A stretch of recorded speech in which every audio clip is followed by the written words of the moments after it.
Chapter 268. Fan Xian had taught Yi Linger a few tricks by the lake.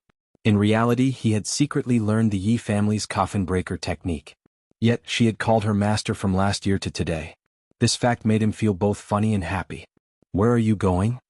"I'm going to your manor to see Wanner," replied Yi Linger. After saying this, she looked at Miss Shen, who was standing next to him. She snorted and said nothing. What Fan Xian disliked the most was the sliver of arrogance in her bones, the way she judged others purely by her own judgment. He was silent and did not reply. He put on the airs of a master, but Yi Linger liked it. After a year together, she knew that Fan Xian was someone who cared about details. She smiled. "Don't be angry. I know you're a popular person in the Overwatch Council. Even if you wanted to keep a mistress in your house, you wouldn't have brought her to the streets." Fan Xian smiled and said nothing. At that moment, the crowd ahead seemed to have eased. The Yi family's carriage was the first to move forward, but it stopped there. It seemed that Yi Linger had found something interesting to watch. Fan Xian waved for the carriage to move forward. When they reached the Yi family carriage, he stepped down in his raincoat. Deng Ziyu and the other members of the Qinian unit quickly followed. In the carriage, Yi Linger saw them wearing the gray raincoat and walking in the rain.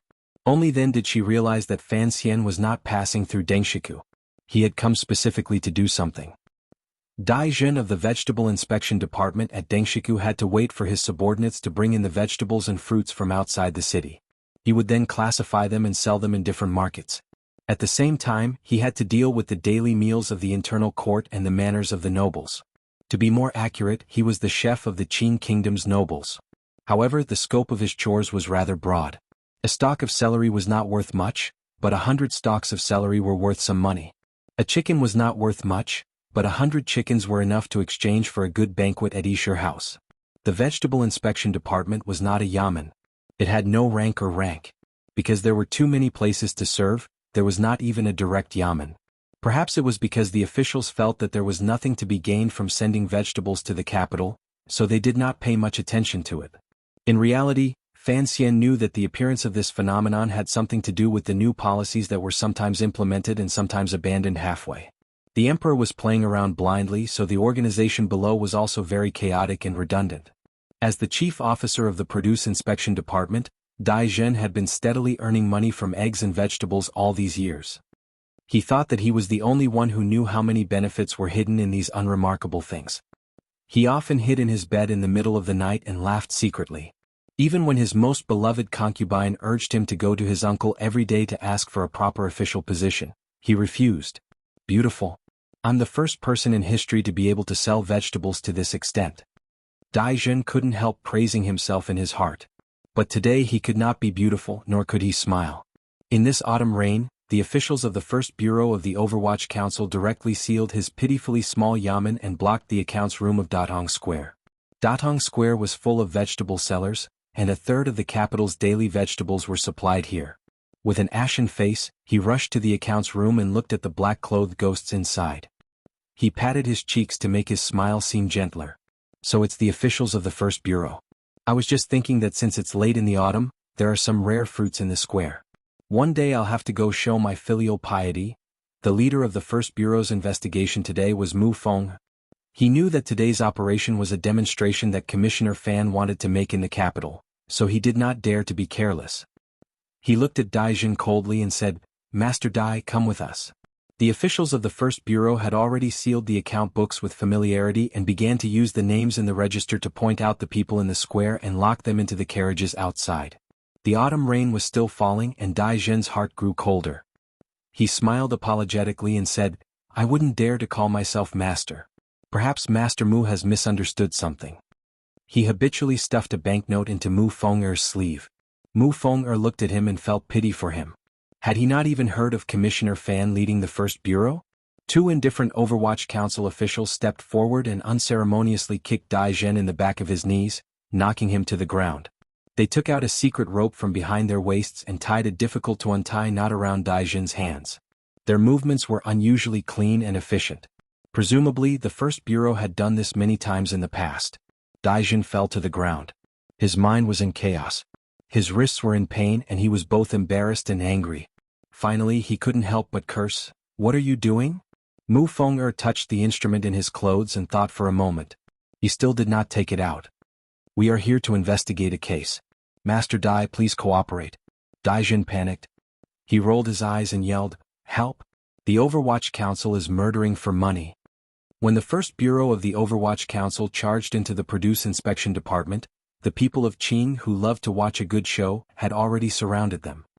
However, they feared the thick black of the Overwatch Council, so the people did not dare get too close. Seeing the usually arrogant Master Dai in such a wretched state, they felt anxious. The thugs that Dai Jin had secretly kept took advantage of the commotion and blocked the path of the Overwatch Council. Dai Jin's hands were tied, but his mind was moving quickly. He knew that when the Overwatch Council acted, there was no reason to hold back. He yelled with all his might, "The Overwatch Council is murdering for money." In reality, he was also panicking. At the moment, he could not think of anything. He could only blindly yell the words "murdering for money," hoping that his uncle in the palace would receive the news as soon as possible and think of a way to get him out before the Overwatch Council threw him into that terrifying prison.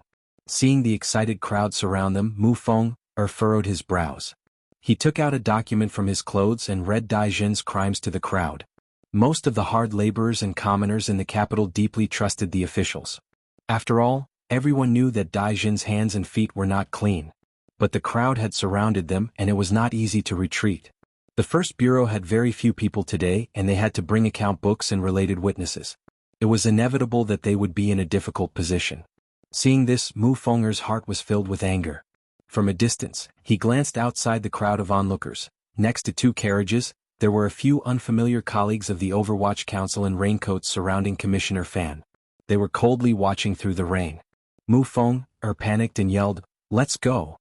Dai Jin's hands were tied, but he knew that the Overwatch Council's hell was not a place an official could go.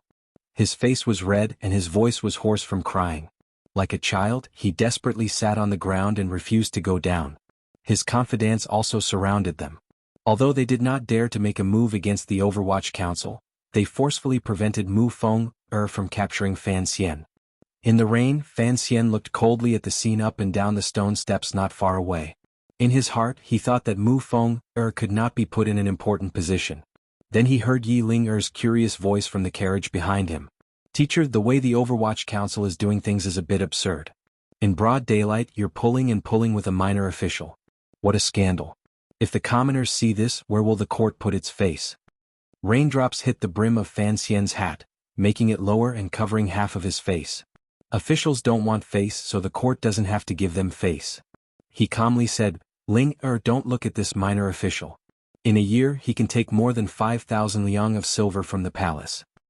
As for the benefits he's taken from Datong Lane over the years, it's even more incalculable." Half of Yi Linger's body was leaning against the carriage window. The rain had soaked a lock of hair on her forehead, and her clear eyes were full of interest. Today she had gone to Fan Manor to have fun. She hadn't expected to meet Fan Xian on the road, and she had followed him to watch the spectacle. Only now did she realize that such a minor official could take so much money. At this moment, Mu'er and his men had finally fought their way out of the produce inspectorate and arrived in front of Fan Xian. Dai Jin had been dragged by them through the rain. It was a miserable sight. The thugs also surrounded them, but they seemed to be able to see the power and influence these two carriages represented, so they did not dare to act rashly. As for the commoners of the capital, they looked at Fan Xian and Deng Ziyu's attire and seemed to be able to feel the coldness emanating from these people in raincoats, so they unconsciously retreated a little further away. Dai Jin was truly a shrewish minor official. His official robes had long been soaked in dirty water, and his hair was scattered across his slightly round face. He looked battered and exhausted, but he still fiercely scolded, "You Overwatch Council people eat and drink from us. Haven't you taken enough? You want to take me back to torture me for money again?" When the ignorant commoners heard him say this, they couldn't help but look as if they had suddenly understood. Fan Xian slightly lowered his eyelids and looked at the official in front of him, who was sprawled in the rain and kicking his legs like a pig on the verge of death. He was not in a hurry to seal his mouth, because the Overwatch Council in the hearts of the world's people had long ago formed an incomparably dark image. Even if Dai Jin cursed a few more times, it would not affect the overall situation. And today he was only beating a small cat.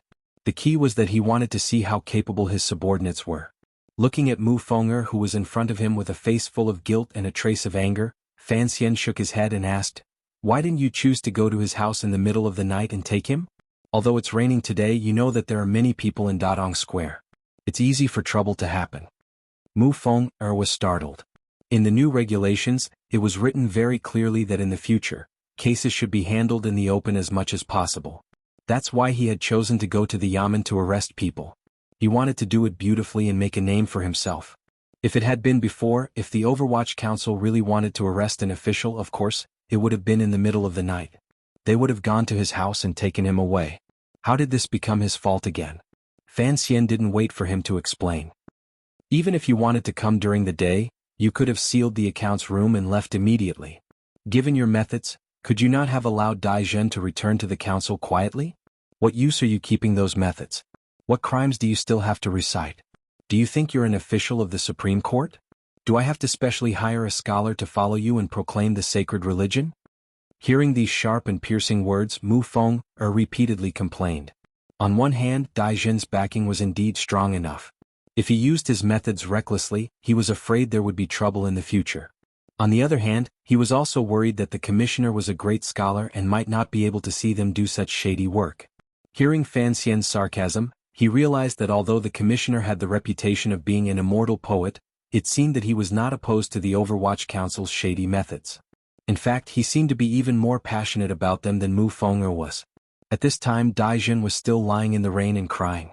His muddy eyes saw who Mu Feng was reporting to. He knew it was someone from the Overwatch Council, and he couldn't help but feel afraid. He didn't recognize Fan Xian, but he recognized Yi Ling in the carriage behind him. Yi Ling was the only daughter of the capital's garrison. Ever since she was a child, she had liked to ride horses on the streets of the capital. There were not many people in the capital who didn't know her. Dai Zhen immediately cried to the woman in the carriage. "Miss Yi, please help me." Yi Ling looked at Fan Xian's calm and somewhat strange expression. She didn't dare say anything. She pulled her head back.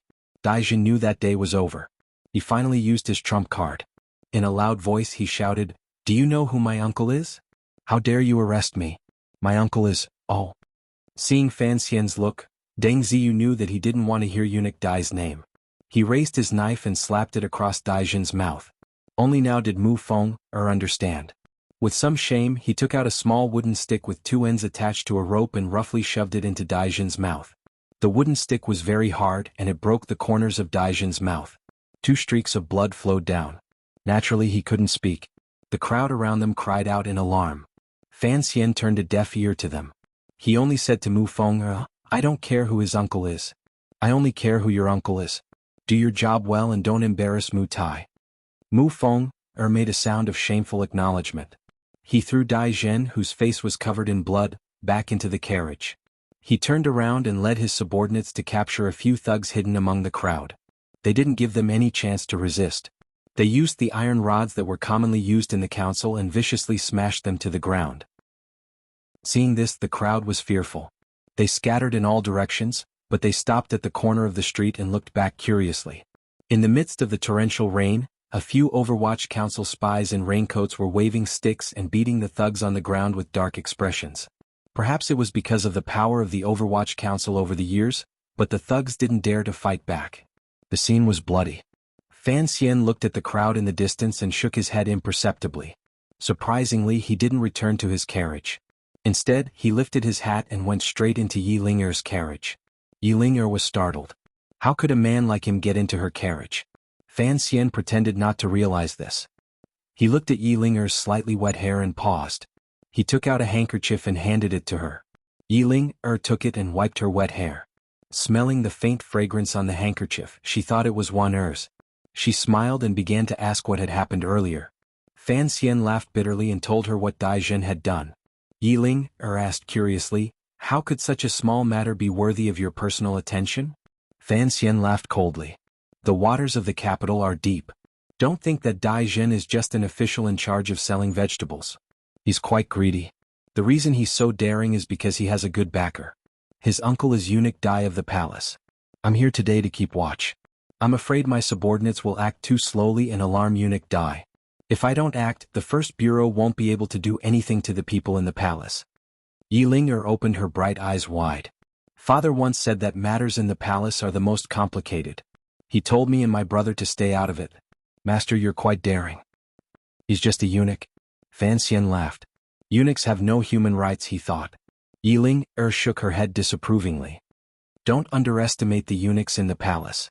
They have their own masters. If you embarrass them, you'll be disrespecting the concubines in the palace. Fan Xian was slightly taken aback. It seemed that he had only just thought of this problem. After a moment, his face returned to a sunny smile. What's there to be afraid of? I don't like Wan going to the palace as a lobbyist. If the concubines make trouble for me as a fake son-in-law, the worst that can happen is that I'll be punished by the palace. Yiling tilted her head slightly. She looked at this fearless fellow, and it was impossible to tell what she was thinking. The carriage arrived at the main gate of Fan Manor, and the two of them got off. Ting Zijing was already waiting outside. Fan Xian told him to have his wife take care of Miss Shen in a house in the back street, and then he led Yiling into the manor. He didn't forget to ask for the handkerchief in Yiling's hand. The handkerchief had been stolen from Haitang, and Fan Xian couldn't bear to give it away. Eunuch Dai was Consort Shu's favorite in the palace, and Yiling was about to become the second imperial concubine. This meant that Consort Shu was Yiling's future mother-in-law, and Yiling was about to become Eunuch Dai's half-master. Fan Xian had chatted with Yiling earlier for the sake of this relationship. He couldn't bear to give her the handkerchief, but he had to use it wherever he could. The rain continued to fall in the capital all day, and at dusk, it finally lessened. Eunuch Dai, who had received the news, rushed out of the palace, flustered and exasperated. He was a popular figure in the palace, and because Consort Shu's literary talent was exceptional, she often helped the emperor copy some speeches. Even as Consort Shu's personal attendant, he also had the task of delivering imperial edicts to various manors. For example, when Fan Xian had first received the title of functionary of Taichung Temple, it had been this Eunuch Dai who had delivered the edict. By delivering edicts to various manors, he had naturally received many benefits. Now that he had broken the rules and entered the palace, no one dared to say a word. Eunuch Dai stood at the entrance of the produce inspectorate, his face bright red. He looked at the mess inside and heard the cries of pain coming from the people around him. He couldn't help but feel angry. Pointing at his nephew's subordinates, he yelled, "I told you a long time ago. You can ignore the other yamens in the capital, but the Overwatch Council must be fawned over." One of the men covered his swollen cheek and cried, "My ancestor, we've given them a lot of benefits. Today I even gave them a banknote and the official of the first bureau accepted it. Who would have thought that they would copy it without error?" Eunuch Dai's entire body shook with anger. In a sharp voice he yelled, "Who dared to not give me face? Which little bastard led the team? I'm going to find that black-faced Mu Tai. How dare he touch the Dai family's seedling?" He was a palace eunuch, and the Overwatch Council had no control over him, so he had the right to say such things. In his anger, he took his sedan chair to the first bureau to demand Dai Zhen's return. Although his nephew Dai Zhen was a good-for-nothing, he had still sent over a lot of silver every year. He couldn't just watch as the Overwatch Council tortured him until he was half dead. In the capital's bureaucracy, who didn't know that the Overwatch Council was a place like that? Even if you made it out alive, you'd probably be missing a few parts. The sedan chair arrived at the entrance of a yamen, but Eunuch Dai was suspicious. He first had his attendant go in and make some inquiries. Not long after, the attendant came out and whispered something in his ear. Eunuch Dai's face immediately changed. After lingering for a long time, he gritted his teeth and said, "Return to the palace." The injured thug saw that the old man's sedan chair was returning to the palace and he panicked. Ignoring the fact that he was at the entrance of the first bureau, he shouted, "Old master, you must uphold justice for us." Eunuch Dai was indeed a man born in Jiangxia. His experience of announcing imperial edicts had trained him to be a master of speech. He spat out a mouthful of phlegm and spat it right onto the man's face. In a trembling voice he cursed, "I'm Eunuch Dai, not justice." Having said this, he nestled back into the sedan chair, feeling very uneasy. His attendant had asked around earlier, and the person who was personally leading the team today was Sir Fan Jr. Eunuch Dai now remembered that the emperor had already given the first bureau to Commissioner Fan. But why did this Sir Fan Jr. take a liking to his nephew? Eunuch Dai knew that even if his nephew was greedy, compared to the officials of the capital, he was still nothing but an ant. How could he have guessed that Fan Xian, who only wanted to train soldiers and open a business, would think of him? Thinking of the Fan family's overwhelming power, Eunuch Dai couldn't help but feel a chill in his heart. Dai Zhen's thug watched the small sedan chair leave in a cloud of dust, and stupidly wiped the disgusting spittle from his face. He still didn't understand who Eunuch Dai was afraid of. A few days later, Eunuch Dai found an opportunity to bring up the matter in front of Lady Shu, hoping to get his nephew out of trouble and also to get some information. Unexpectedly, Lady Shu had somehow found out about this beforehand, and knew exactly what his nephew Dai Zhen had done. Angry, she harshly chastised him. Only now did Eunuch Dai realize that Sir Fan Jr. had already used some means to cut off his escape route. In his shock and fear, he finally cast aside his old face and humbly went to Yi Guiping's palace to curry favor. Only then did he use Lady Lu's connections to quietly hand over a thin silver note to Fan Manor. On the other side, Mu Feng'er, who was in charge of the case, was also scratching his head. He looked at Dai Zhen, who had not been transferred to the celestial prison, and felt a burst of anger in his heart. It was this scoundrel who had caused him to lose face in front of Commissioner Fan, but Commissioner Fan had ordered that this minor character should not be punished. His hand touched the rich silver note that had just been issued to him, and he couldn't help but mutter to himself. Chapter 269. Fan Xian had ordered the first bureau to arrest Dai Zhen precisely because he had the head eunuch behind him. The officials in the capital discovered that even Eunuch Dai had succumbed, and they were naturally intimidated by the determination of the first bureau and Fan Xian's methods. The first bureau's work was carried out in the capital in an orderly and secretive manner. In accordance with the rules of previous years, they broke down doors in the dark and quietly escorted the officials back to the council. The sudden purge brought a chill to the capital. The officials in the capital thought that this great scholar was going to stir up a storm in the capital, just like the case in the spring. But gradually people discovered that this was not the case. The officials investigated in this storm were all of relatively low rank. There were no important figures in the various factions, and there were no major cases that involved a lot of people. The elders of the court and the subordinates of the various princes, for Fan Xian's sake, and having learned from Eunuch Dai's mistakes, did not react violently. As time passed, they discovered that this storm did not touch on the important parts of the bureaucracy, and that there were only a few minor incidents. The officials, who had been a little nervous, relaxed. They guessed that Fan Xian was just a new official, and was using these 3 fires to establish his authority. Although the fire was not large, there were still people who were worried about being caught up in it. So in the past few days, Lady Lu had become the busiest person in Fan Manor. Her pair of hands, which usually liked to hand out banknotes without the slightest bit of emotion, now began to collect the banknotes with great compassion. Naturally, these banknotes were all transferred to Fan Xian. Fan Xian distributed most of them to the bureau and sent the rest to Yen Manor. From ancient times until now, from Fan Xin's world to Fan Xian's world, money had always been the ultimate tool to win over people's hearts and pacify them.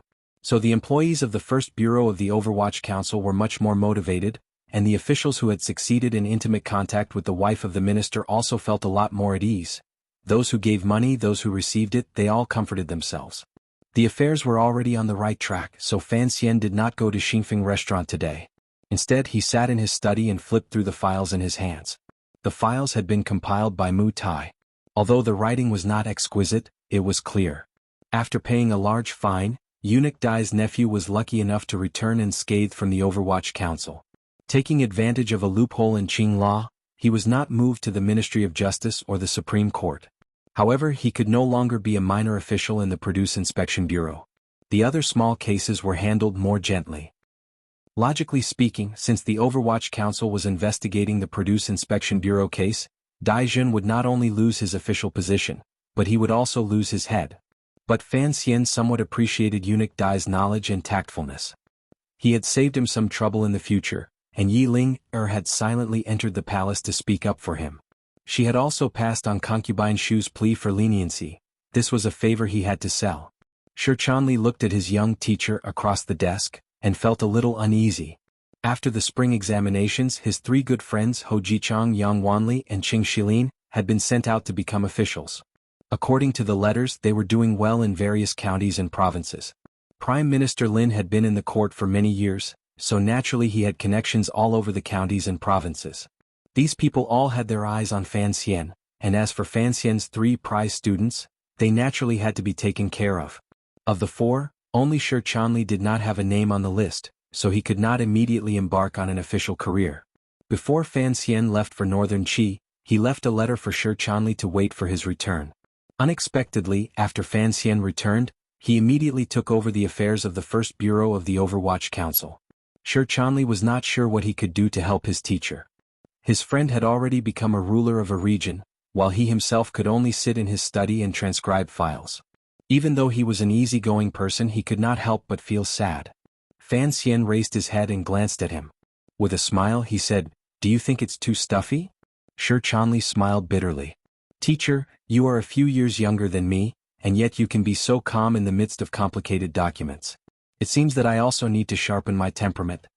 Fan Xian chuckled. If Ho Jichang were here, he would certainly stand up and reply. If it was Yang Wanli, perhaps he would have already been unable to suppress his curiosity and begun to question why Fan Xian had released a felon.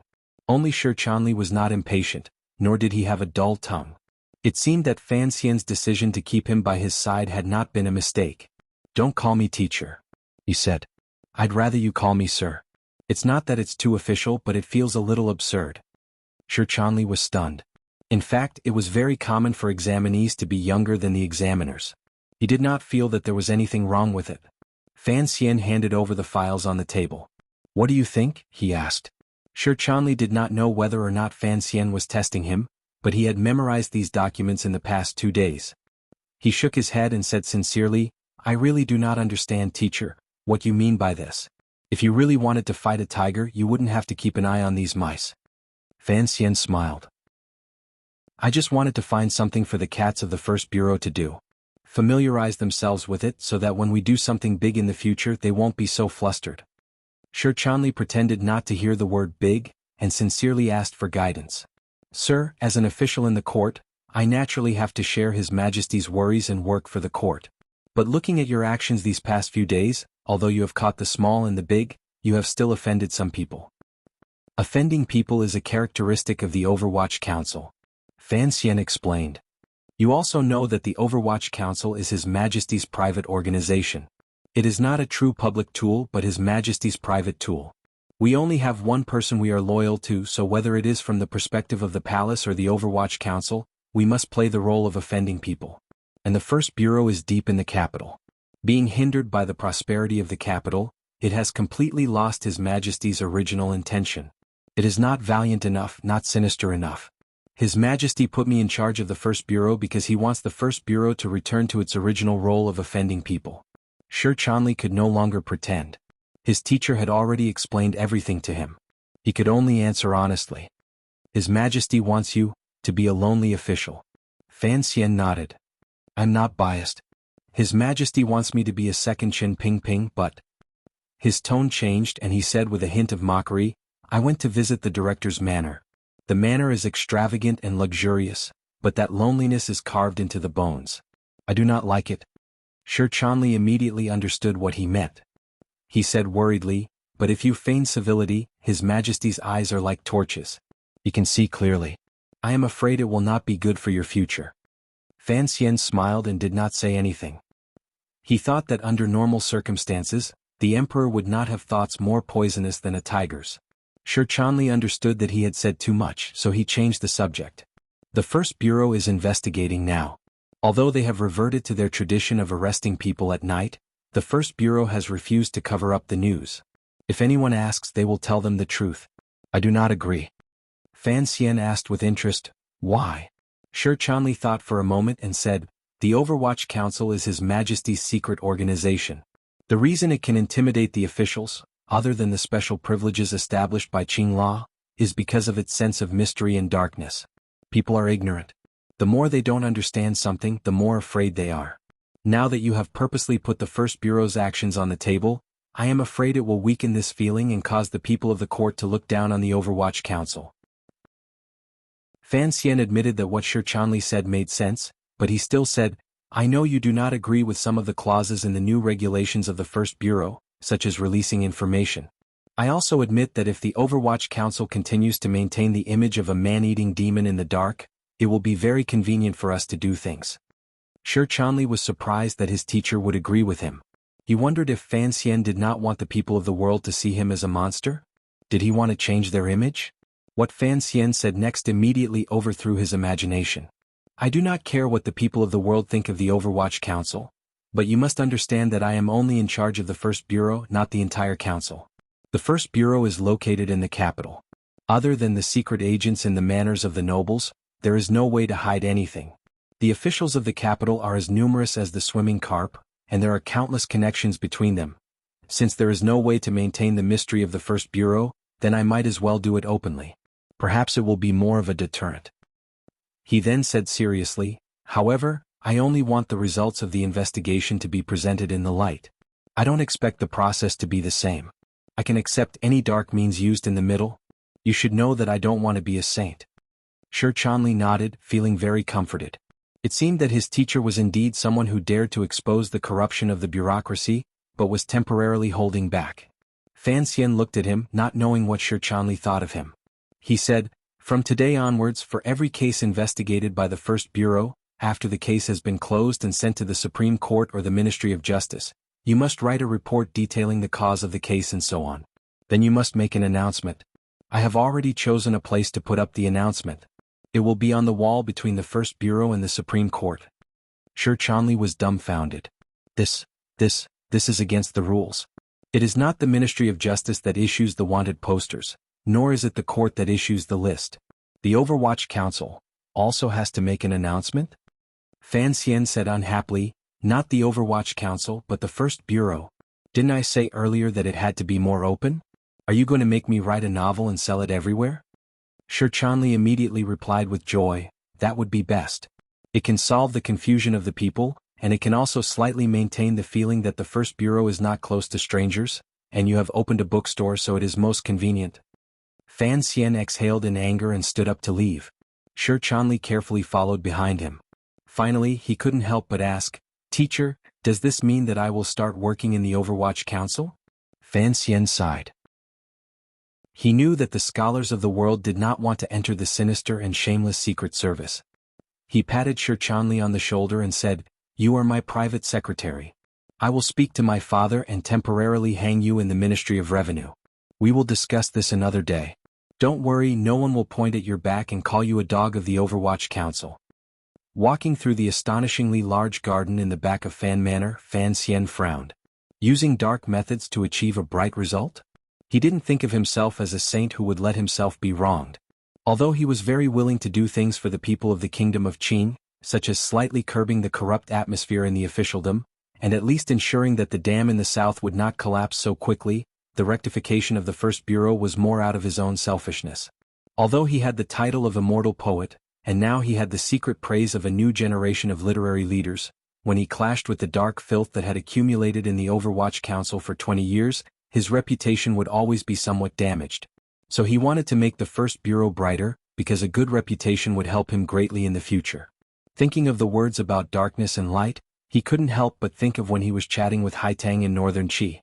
She said, The dark night gave me black eyes, but I will use them to roll my eyes at the world. He couldn't help but worry about the situation in the north. He didn't know if Haitang would be able to properly arrange the matter he had entrusted to her. Uncle Wu Zhu was still playing missing, and there was no news of Ku He returning to Shangjing. Far away in the garden, a few girls were chatting. It was a sunny day and the grasshoppers were hopping around in the grass after autumn. The cicadas in the trees took advantage of the last moments of their lives to call out with all their might, drowning out the voices of the girls. The Bao was catching ants by the courtyard wall. Fan Xizha was not at school but he was not at home either. Fan Xian squinted and saw that Yi Ling'er had come again today. He couldn't help but secretly groan. That girl thought she had done Fan Xian a great favor, and these days she had been coming to the manor to play. When he saw that the shy Princess Ro Jia sitting next to Yi Ling'er, he felt even more bitter. A 12-year-old girl had become a 13-year-old, but she was still a girl and Fan Xian didn't want to be stared at with adoration. Recently, he had refused Li Hongqing's invitations to dinner many times. Before Yan Bingyun's investigation was complete, he had to hide. And today he had to hide from Ro Jia, the little girl who had secretly expressed her love for him. Circulating the Jinqi in his body, Sir Fan's body lightened. He demonstrated the lightness he had learned from the shadows of the staff. He flew over the yellow grass and quietly leaped out of the manor. Arriving at Xinjing Road in Jingdou, the manor that Wang Qinian had bought for 120 liang of silver, Fan Xian sat in the innermost room and stretched comfortably. This was his most secretive nest. Other than the Qinian unit and Chen Pingping, not even his family knew that he often conducted official and private business here. Deng Ziyu's expression was solemn as he placed the 2 bamboo tubes on the table and retreated. He knew that he did not have the commissioner's trust as Wang Qinian did, so he consciously left the room. The color of the bamboo tubes was very similar. Perhaps they were both produced at the foot of Yan Mountain near Shangjing. The wax used to seal the tubes was also very similar. They were both intact and probably untouched. Only the secret markings on the bamboo joints let the secret agents of the Overwatch Council in charge of transmitting intelligence know that these 2 extremely secretive letters belonged to 2 separate routes in the northern system. Fan Xian picked up the bamboo tube. The first thing he did was to confirm that no one had opened it. Wang Qinian's calligraphy on the wax had the charm of Pan Ling. It was indeed not easy to fake. Only then did he relax and open the bamboo tube, taking out the 2 letters inside. One letter was from Si Lily, and the other was from Haitang. To make it easier to communicate with Haitang, Fan Xian had set up a special line of communication for her. Si Lily did not send any important intelligence. Although she had already followed Fan Xian and Haitang's plan and converted to Channy Dao, her efforts to enter the palace had not yet yielded any results. In Shangjing, Xinzhong's family had been destroyed. Other than dealing a heavy blow to the empress's power, there was not much of a reaction. Shang Shanhu had also been confined to his home. At the end of the letter, it was said that the imperial advisor of northern Qi, Ku He, had returned to Shangjing and had been in seclusion. Although no one dared to suspect anything, Si Lily was convinced that the peerless master must have been injured. Fan Xian smiled. In this world there were only 2 or 3 great grandmasters who could fight with that man-eating monster, Ku He. In Haitang's letter, there was not even half a word about that great grandmaster. He and Haitang had a mutually beneficial relationship, so naturally he did not expect her to say anything. He was only concerned about whether or not the auspicious sign had been properly arranged. After some thought he began to write back, urging Haitang to fulfill her promise. For Haitang this was just a matter of convenience, but for Fan Xian it was of great importance. In his reply to Si Lily, he only copied a small poem from Li Qingzhao as a consolation, and did not say anything else. In the days that he had been dealing with the First Bureau, Fan Xian had been thinking about the issue of Ruoruo and Li Hongqing's marriage.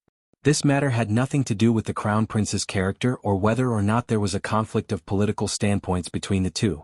For Fan Xian the most important thing was one thing. Did his sister like it? Ruoruo had already made her stance clear. She didn't like it. Fan Xian, like all older brothers, was confused and angry at girls in their puberty. He thought to himself, are you not going to marry? But more than that, he wanted to protect her. Since his sister didn't like it, he had to break up the marriage. It was simple. This was no small matter. In fact, it could be said to be the most troublesome thing Fan Xian had encountered since coming to the capital from Danzhou. The emperor had appointed a marriage and the 2 families were well matched. There was no reason to obstruct this marriage. So there were only 2 ways to proceed. First, keep an eye on the second prince and be ready to destroy him at any moment, dragging Li Hongqing down. When that time came he could ask to break off the marriage. Second, start with Ruoruo. Give her a benefit that even the emperor could not ignore, and temporarily keep her away from the capital. The first method, who knew how much of a ruckus it would cause, and the second method was too vague. Even Fan Xian himself had no confidence in it. They say that a general success is built on the bones of 10,000 people. Do I have to create a marriage to break the bones of 10,000 people? He laughed self-deprecatingly. If that didn't work out, he would have to trouble Uncle Wu Zhu to take Ruoruo on a journey to the ends of the earth. Presumably, His Majesty would not actually execute the entire Fan family because of this. Chapter 270. Returning to the manor, Yi Linger and Princess Rojia had already returned. Fan Xian returned to his room and called for Siki to pour tea. He sent away the serving girl who, like Sisi, had been complaining about him in the autumn. Taking advantage of the fact that there was only him and his wife in the room, he quietly asked, "Has there been any news in the palace?" Lin Wanner was sitting by the window, embroidering something against the light outside. Hearing his question, she raised her head in surprise. "What has happened?" It was close to dusk and the light from the sky shone in through the window. Fan Xian looked at Wanner's tightly furrowed brows, and his heart ached as he walked forward. He rubbed her smooth brows and said, "The light is not good. What are you embroidering?" Wanner's face was a bit pale. Perhaps it was because she had not slept well last night. She lowered her head and giggled. She hid what she was embroidering behind her back and said, "I'll show you when I'm done." Fan Xian looked at his wife's weak appearance and long eyelashes. He couldn't help but feel a glimmer of guilt.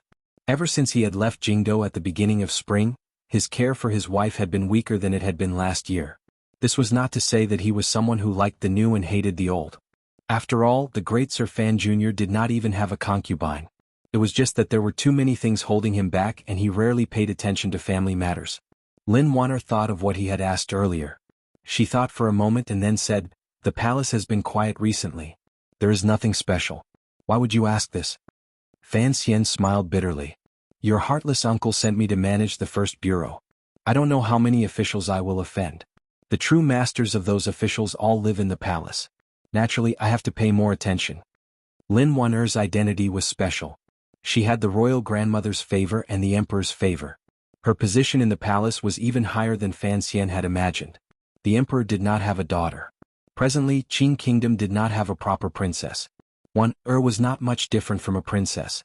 She thought for a moment and then smiled. "Don't worry. We all know the emperor favors you. Those ladies will only say good things about you in front of you." Fan Xian smiled and said, "I've only seen the emperor a few times. I don't know where the word favor comes from. If it's said that the emperor favors you, then it's possible. As for me, it's just, love me, love my dog." A trace of adoration flashed through Lin Wanner's eyes. "Husband is always like this." She continued, "Shu Guifei has been full of praise for you these days. As for Yi Guipin, you also know that she is a relative of our family. No matter what, she has to side with you. It's just that the empress is as quiet and indifferent as usual. As for the other concubines, they don't even have the right to speak in the palace, so I haven't remembered them." Fan Xian trusted his wife's judgment. Even if he took over the Overwatch Council in the future, the royal palace was still a place that his fingers could not touch. And Wanner was his most reliable spy and spy. Lady Shu had said good things about him because he had done her a favor. A few words didn't cost him much money. "What did Lady Ning say?" Fan Xian asked curiously. "News of me and your great brother fighting over the road should have reached the palace a long time ago." Lin Wanner covered her mouth and laughed. "Lady Ning can't be bothered with you. She has always loved me the most. She said that you and the great prince are two brats messing around. In the future she will beat you 50 times. Fan Xian pretended to be alarmed. "My wife, the beatings in the palace are not pleasant. You have to help me put in a few good words." Lin Wanner was too lazy to respond to his naughty joke. She spat and said, "You like to offend people and for no reason, you always want me to clean up after you." She took out the tight embroidery from behind her and giggled.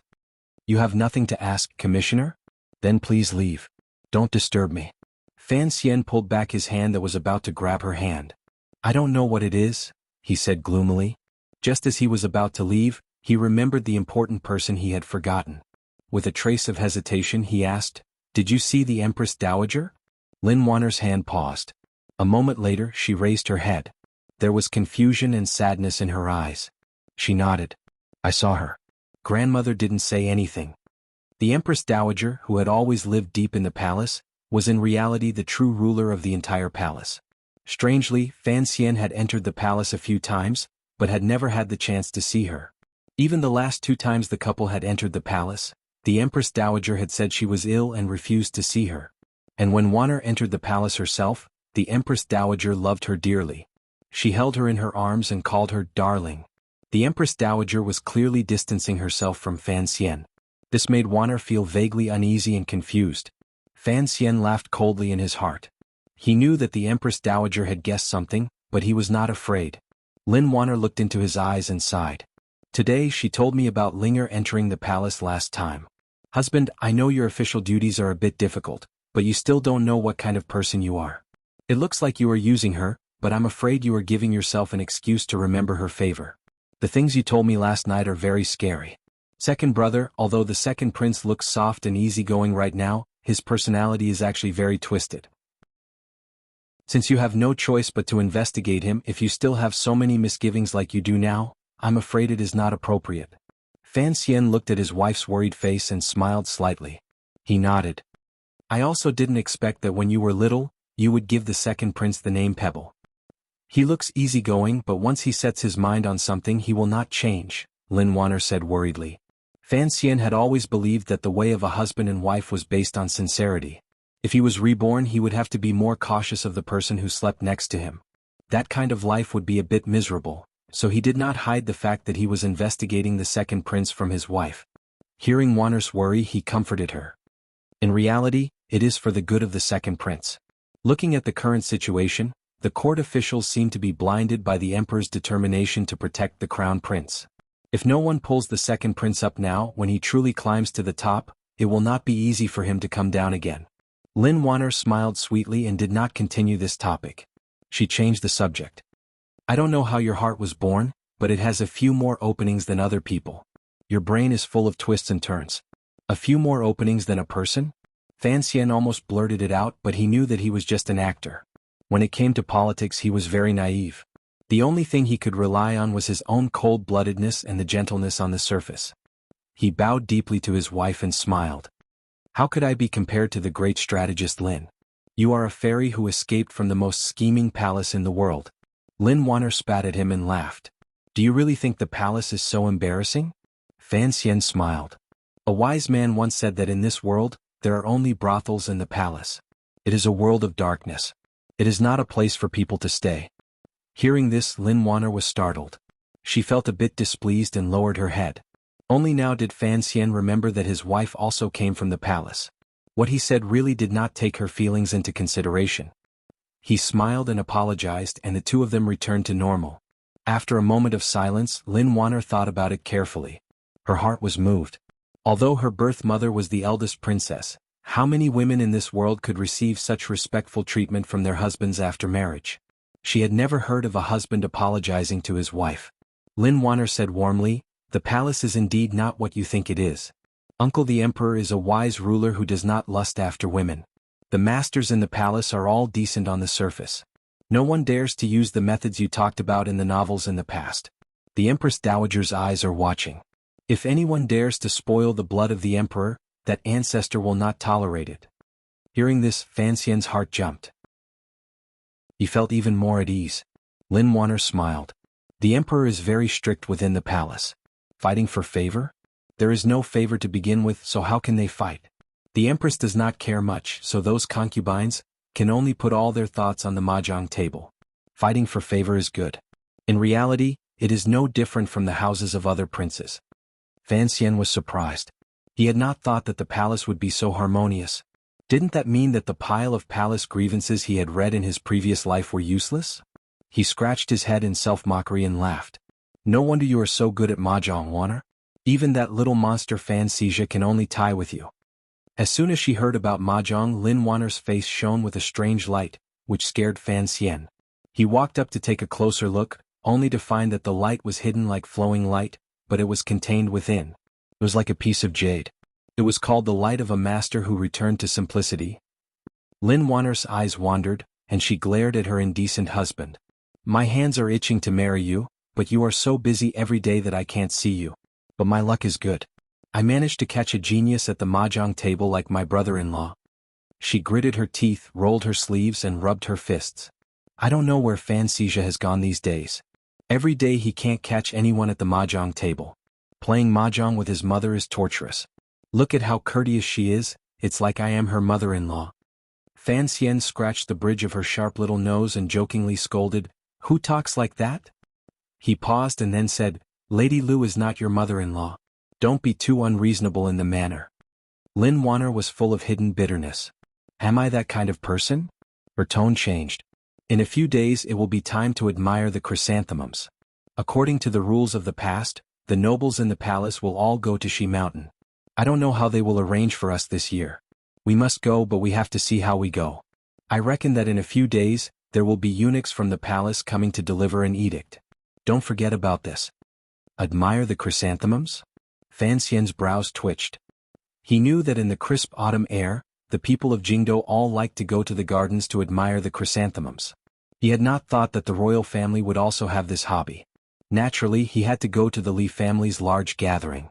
However, thinking of what he had done recently in Jingdo, he suddenly wondered if the older generation of foxes were watching his every move like they were admiring the chrysanthemums.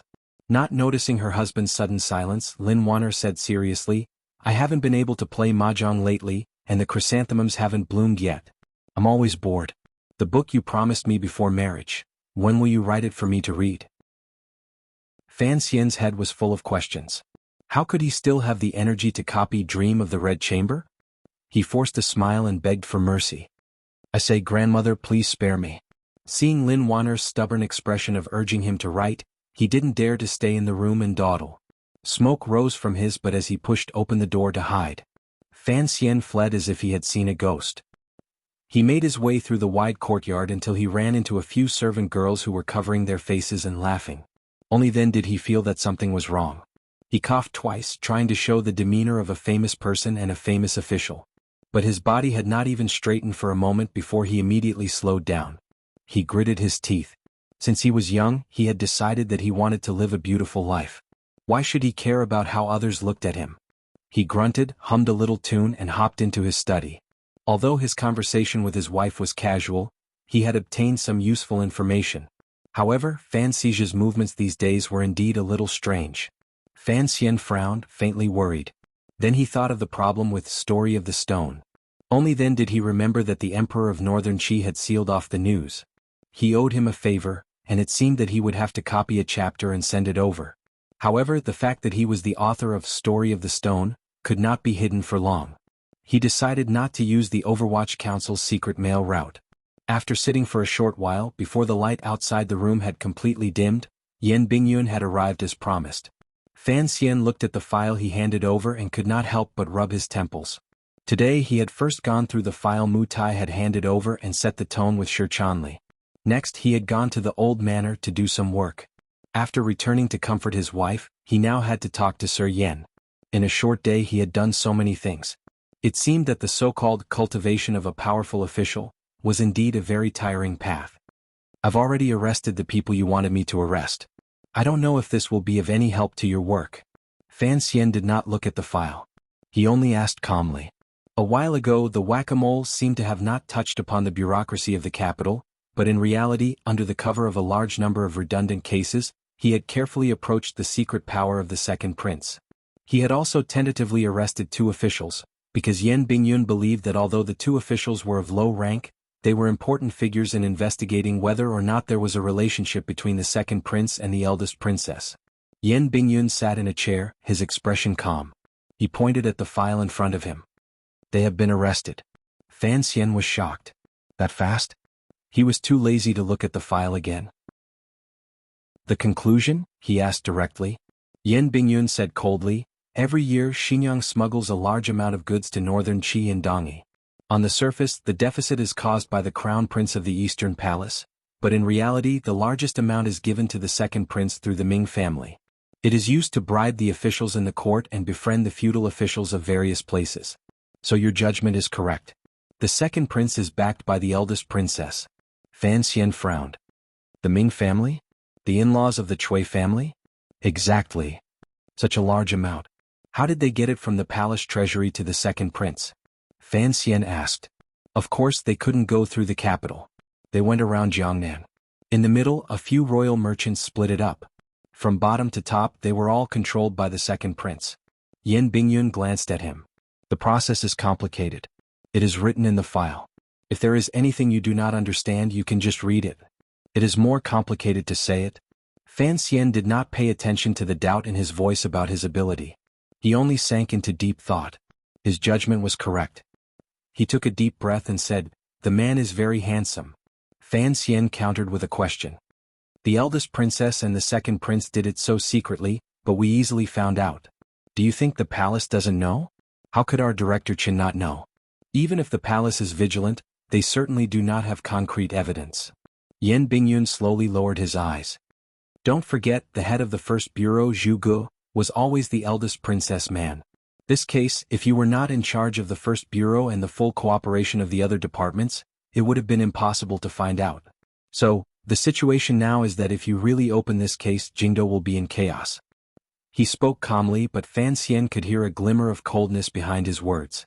To be able to find out so quickly, other than the terrifying resources of the Overwatch Council, a large part of it was due to Yan Bingyun's extraordinary ability. It was clear that Yan Bingyun did not want the case he was investigating to throw the seemingly peaceful Qing court into chaos. When it came down to it, Yan Bingyun was not loyal to Fan Xian. He was loyal to the emperor, to the Qing kingdom, and to the Overwatch Council. Fan Xian glanced at him. Do you know what it means to suppress this matter? Yan Bingyun shook his head. I only know that if this matter is opened, your wife will be the one in the most difficult situation. In reality, most of the upper echelons knew that Fan Xian's wife was the eldest princess daughter. It was just that no one had said it. If Fan Xian was determined to expose this matter without question, no matter how one looked at it, the emperor in the palace would have to make an unusually valiant response. Lin Wanner's situation would inevitably become awkward. Fan Xian's actions after returning to the capital were actually just to make up for his failure in using the paper to force the eldest princess away and ease the conflict in the palace. The result he wanted was to force the emperor, who might have other plans, to strip away the eldest princess' power in the shortest amount of time. I respect my wife. Fan Xian stared at Yan Bingyun with a chill. But I will not slow down my steps because of her difficulties. Yan Bingyun slowly raised his head. There seemed to be some confusion in his eyes. This is something I do not understand. Sir, what exactly do you want to do? 2 reasons. Fan Xian stood up and walked to the window of the study. He looked at the slowly sinking sun. In the corner of the courtyard, a woman was taking care of the branches and leaves of a shrub. The first reason is very simple. The court is currently short of silver. The great river in the south has not been repaired for many years. This year, the dam has failed and hundreds of thousands of people have drowned. Although I have not personally seen it, thinking about it, it is indeed tragic, brother. Where can we find silver for disaster relief? My father has been worrying about this problem these days. The financial situation of the current dynasty is different from that of previous dynasties in history. Long years of military use have used up large amounts of money in grain. Putting aside this, the source is also very strange. A large portion of the national treasury's annual income must come from the palace treasury. The palace treasury is the emperor's treasury. In reality, you and I both know that it is the legacy of the mistress of the Yi family. It is only by relying on the endless silver produced by these industries that the Qin kingdom can be supported. Fan Xian turned his head and narrowed his eyes at Yan Bingyun. The eldest princess is a person who loves to play with power. Over the years, the silver of the palace treasury has gradually been scattered into the hands of officials in exchange for her and him loyalty and power. To put it bluntly, this is using the emperor's silver to poach the emperor's officials. The silver has been spent on internal strife and officials. In this world where silver is needed, where can we find silver? Silver is just silver. How to use it is a big problem. Rather than letting it rot in the officials' residences, it is better to force it out and fill it in the river to scare the ghosts. So, I am in a hurry to investigate the Cui family and the second prince. Otherwise, our eldest princess and the second prince, who only seems to like reading, will generously give away all the silver of the Qin kingdom. Fan Xian lowered his head slightly and seemed to feel a little emotional. He smiled bitterly and said, "Of course, after this matter is exposed, the emperor will probably not punish his own sister. But just like last time when she was chased out of the palace, the emperor will be afraid of gossip and carefully investigate the palace treasury. He will also give the second prince a wake-up call. But His Majesty will probably be angry and think that I am meddling in other people's business. He will kick me out of the Overwatch Council and demote me far away." He stretched and wore a pure and innocent smile on his face. "There is no other way. I hope the emperor will let me return to Danzhou." Yan Bingyun tilted his head slightly. His face was stiff as if he had never known the commissioner in front of him. He murmured, "But you will take over the palace treasury next year. When that time comes, won't it be right and proper for you to investigate?" Fan Xian smiled and spoke as if he was talking about someone else's business. "The Qin kingdom has no surplus food. The sooner we can stop the outflow of silver from the palace treasury, the more the people in the south can have a few more bowls of porridge to eat. Other things can wait, but if we don't eat, we will starve." Yan Bingyun stared at him as if trying to see if the person in front of him was the sinister official he had thought he was, or if he was a compassionate, benevolent, and unafraid of criticism. Chapter 271. Don't think I'm a saint. Fan Xian shook his head. "In the end, I'm thinking for myself. Taking over the palace treasury next year? That would be cutting off Xinyang's source of income. How could she support the prince? Could she allow such a thing to happen? The accounts of the palace treasury are clean and tidy, but what about the secret deficit? Do you want me to take it and worry until my hair turns white? Her leftovers from the feast, I don't want to hold this broken plate of food. The palace treasury is a mountain of gold, but also a basin of dirty water. The eldest princess has the Empress Dowager's favor, but what about me? As a foreign official, going to take charge of the palace treasury is a painful thing to do. He said in distress. I wonder if the emperor wants me to be the eldest princess's scapegoat?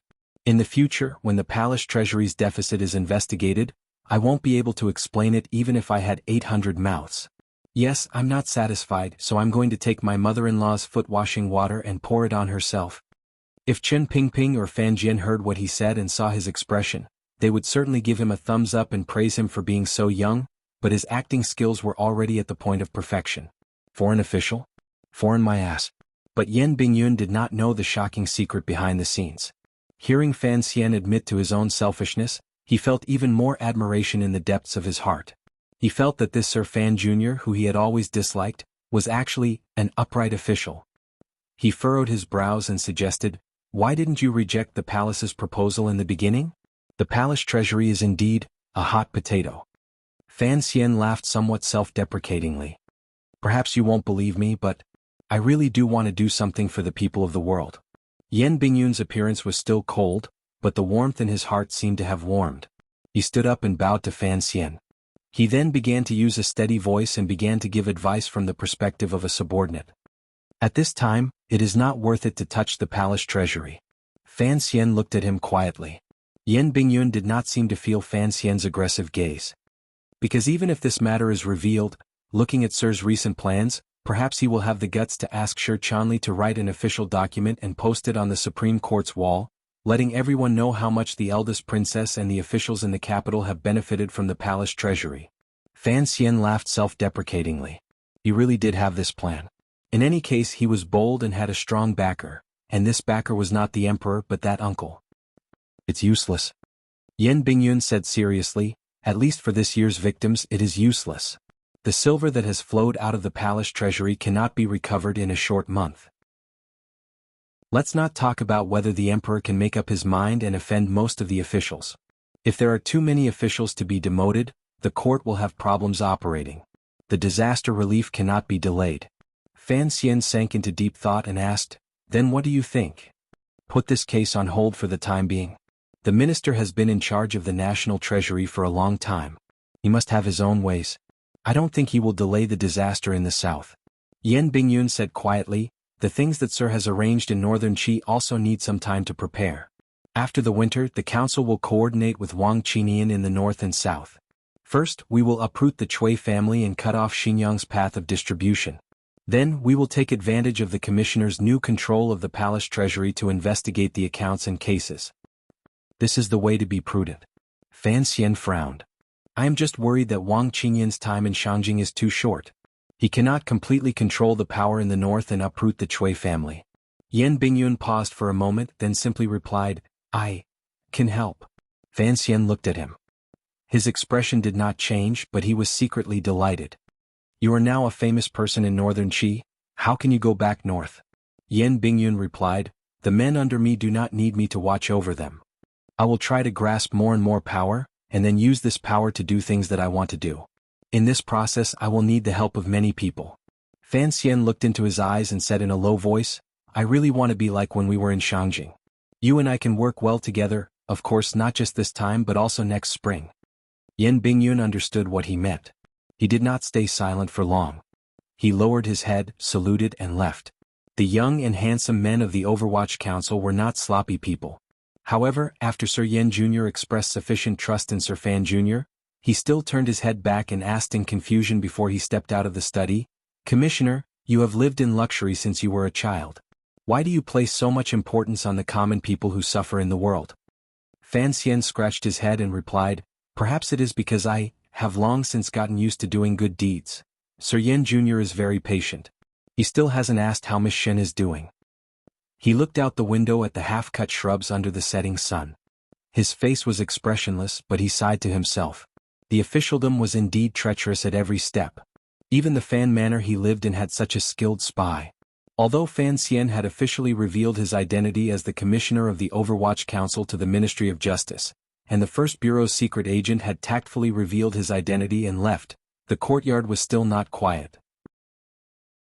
If it weren't for Wu Zhu behind him, he probably wouldn't have noticed the woman planting flowers.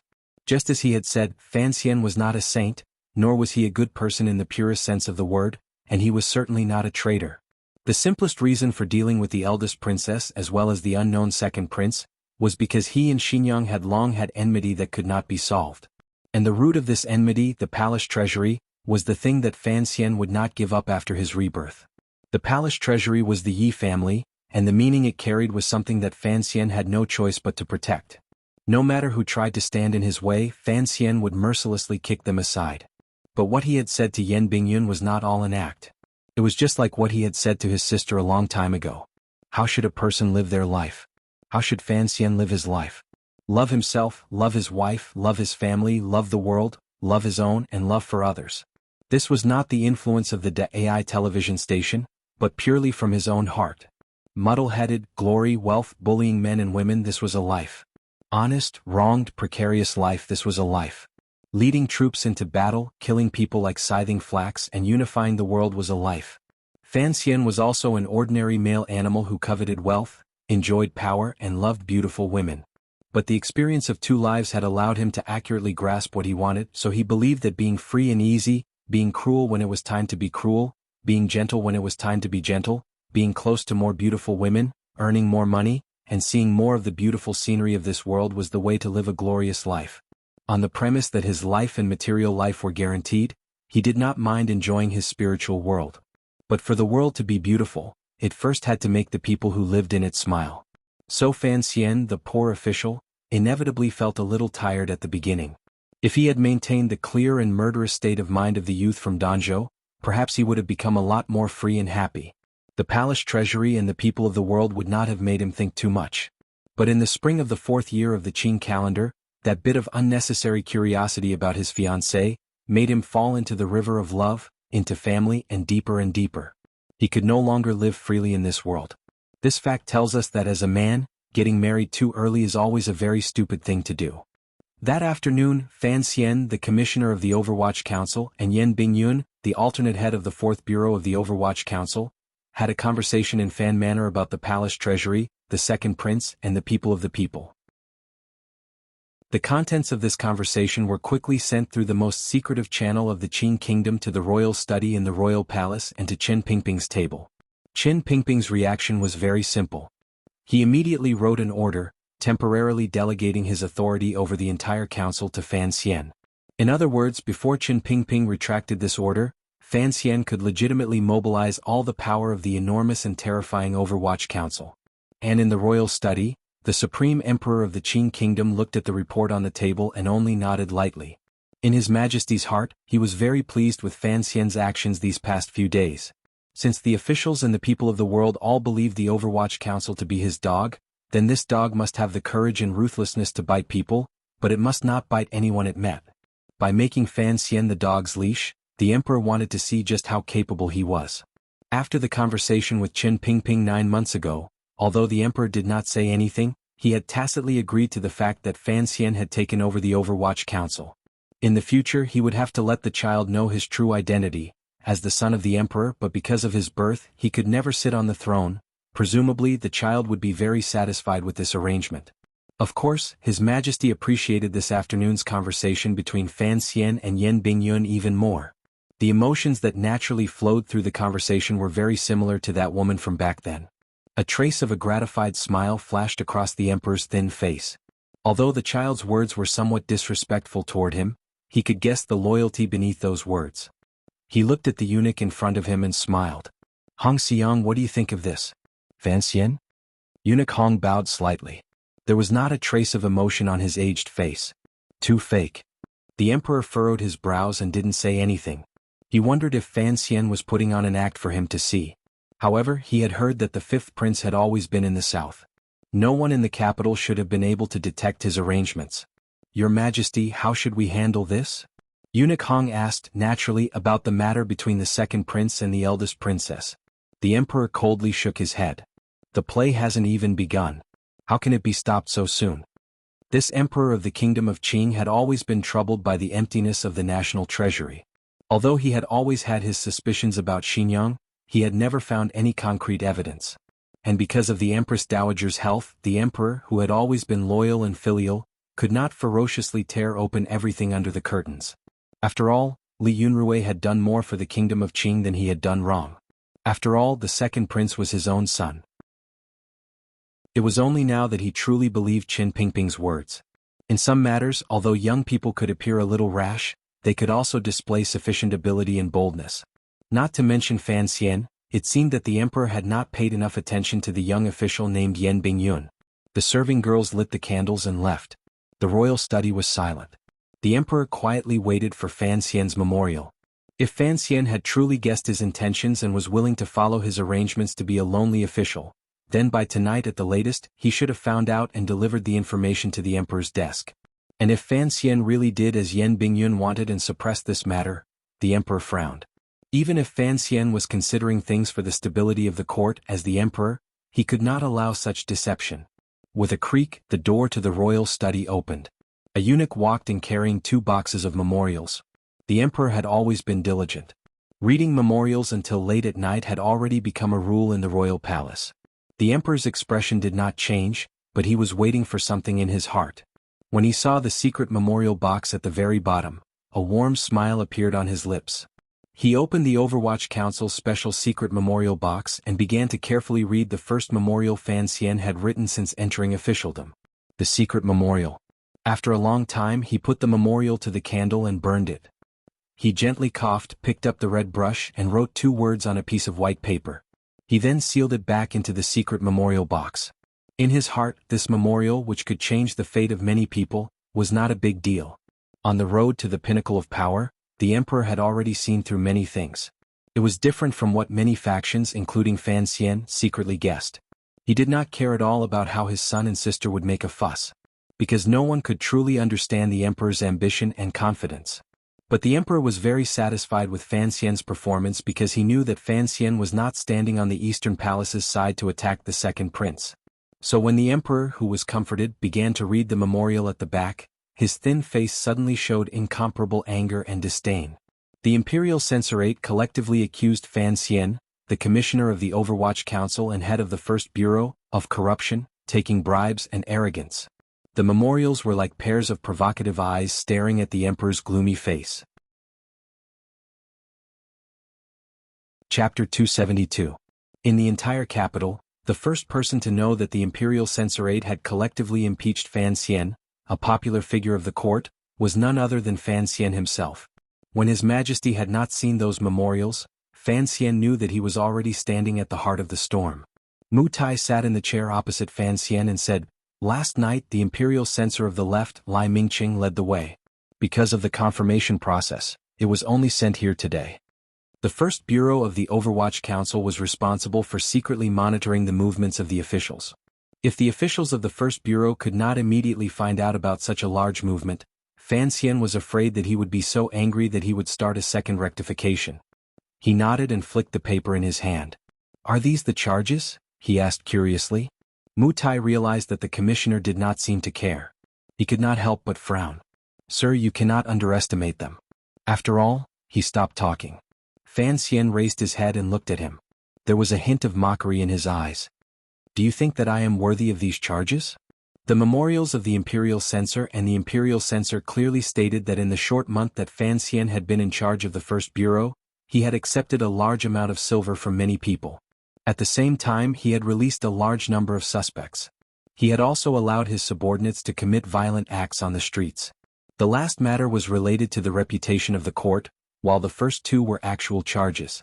The banknotes that Lady Lu had handed over to Fan Xian were all well documented, and the officials who had been arrested by the First Bureau and then released could not be hidden from the world. These charges were enough to make any official step down. Fan Xian rubbed the spot between his eyebrows. He had been busy all day, and now he had encountered such a major event in the middle of the night. He was rather annoyed. The Imperial Censorate of the Qing court, the Imperial Censorate, has the skin of a duck and the heart of a sheep. When did they become so unafraid of the rich and powerful? Or is it that I do not have enough power? That my status is not high enough? Hearing this, Mu Tai could not help but want to laugh. The Overwatch Council had always looked down on the Imperial Censorate, but he forcibly suppressed his laughter. He thought that the commissioner's last 2 rhetorical questions were asking a question he already knew the answer to. In Jingdo, Fan Xian Jr.'s power was high and noble, and everyone knew that. This was something that Fan Xian did not understand. Why did the Imperial Censorate's censors have the courage to offend him for no reason? These days, his methods had been gentle, and it seemed that he had not offended these people.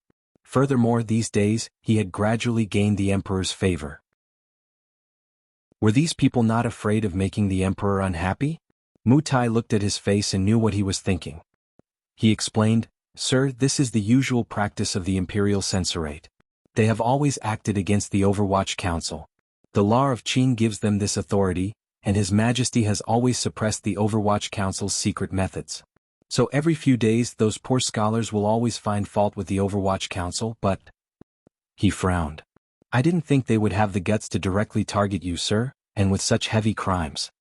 Fan Xian reached his hand into the teacup and dipped it into a few drops of cold tea. He carefully rubbed it between his brows. The glimmer of brightness calmed him slightly. The Imperial Censorate was a very special organization. In the previous dynasty, the Imperial Censorate was the highest monitoring, impeachment and suggestion organization in the royal court. The senior officers were the left and right Imperial Censors, and below them were the Deputy Imperial Censors and the Deputy Imperial Censors. According to local jurisdiction, there were also Imperial Censors, who patrolled the prefectures and counties. They were responsible for investigating and impeaching officials. In Zhuang Mohan's official commentary, it was written about the Imperial Censorate of the Wei dynasty. The Imperial Censorate is responsible for impeaching the 100 officials, distinguishing between injustice and injustice, supervising the various departments, and acting as the emperor's eyes and ears. Officials who are treacherous, petty, and tyrannical are impeached. Officials who are wretched, corrupt, and corrupt are impeached. Scholars who are not correct in their studies, who write to change the constitution and hope to be employed, impeach. In the event of a pilgrimage or an inspection, the Ministry of Appointments is impeached. The prisoners of the Great Prison are impeached outside the court, along with the Ministry of Justice and Dali.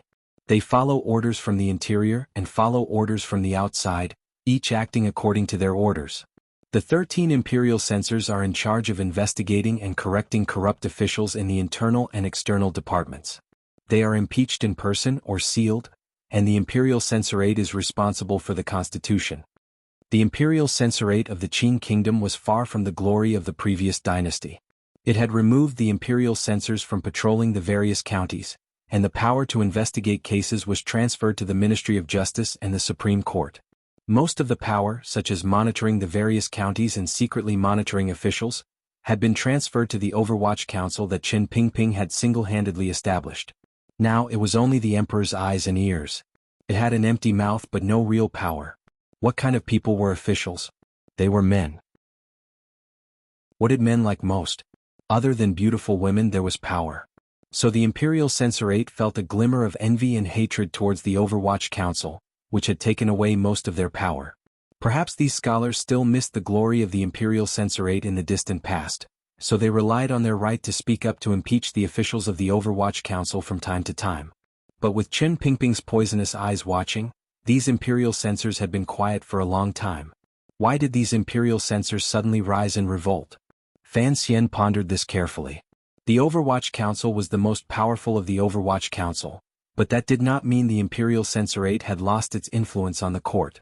Even the eldest princess had been forced out of the palace by Fan Xian's thousands of verbal papers. One could imagine that words were enough to kill an official. Most of the imperial censorate's imperial censorate came from humble backgrounds, and were greatly supported by the scholars. In the past, when an imperial censor submitted a petition, it would always be echoed by the scholars. After a round of verbal attacks, the court would always investigate.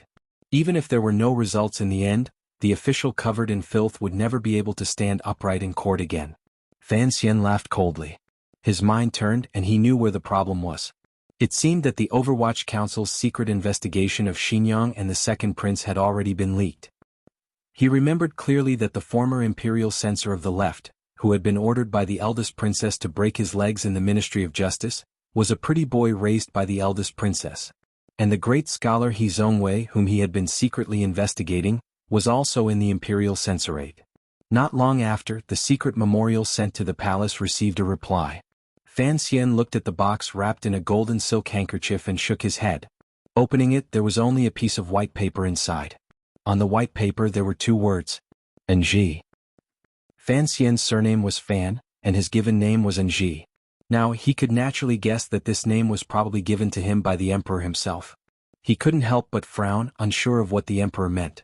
When he submitted the secret petition, he knew that the emperor would temporarily suppress the matter of the palace treasury deficit. But the sudden accusation from the imperial censorate made him misunderstand. He thought that the emperor wanted him to swallow his anger. I can't Enji. Fan Xian shook his head and said to Mu Tai, investigate those imperial censors who consider themselves to be honest. Since they have petitioned me to take bribes and bend the law, then I have to reciprocate. It's impolite. Mu Tai was a little surprised.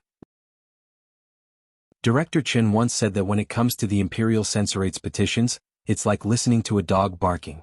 Ignore it, because the palace does not want the Overwatch Council to investigate the imperial censorate. It would not look good. And in order to open up more avenues of speech, the emperor has never given the Overwatch Council the power to arrest the imperial censors. Fan Xian spat. This time they're not just barking. They're already opening their mouths to bite me. Who cares about the face of the court? I told you to investigate, and when the problem is found, I won't do it myself. Of course, I'll throw it to the Supreme Court and the Ministry of Justice. Even if the emperor doesn't accept it, what's the use of that wall outside the First Bureau? Mu Tai was very happy. The people of the Overwatch Council had been waiting for this day. They accepted the order and left the manor in high spirits. They went to arrange for spies to investigate the imperial censors for any illegal activities. The next day, Fan Xian played mahjong at home and enjoyed a good day of rain. He didn't take the impeachment of the imperial censors seriously. Wanner and Ruoruo, who heard the news from him, were a little worried. Everyone knew the importance of an official's reputation. It wasn't until the news of the imperial censors' impeachment had spread throughout the capital, and the Hall of Governmental Affairs had already copied the memorials and sent them to Fan Manor, that Fan Xian pretended to know about the matter. His face was full of shock and anger, but he still slept soundly that night. Early in the morning on the 3rd day, Fan Xian left the manor. According to the rules, an official who was impeached by the imperial censors had to put down what they were doing and submit a memorial to defend themselves. But he didn't follow the rules. Instead, he went to Xinfeng restaurant and led a family to attack the delicious jietang buns. This matter had already caused a huge uproar in Jingdo. No one knew what kind of method he, the current popular figure of the court, would choose to retaliate. This was because this time, the imperial censors had clearly come prepared in their collective petition. They firmly held on to the accusation of impeachment. Even the officials who had been in and out of Jingdo this month were clearly investigated. But no one expected that Commissioner Fan didn't attack the imperial censors. Instead, he attacked the meat buns. On the 4th day, the continuous rain finally stopped. Fan Xian led a family to the outskirts to admire the chrysanthemums.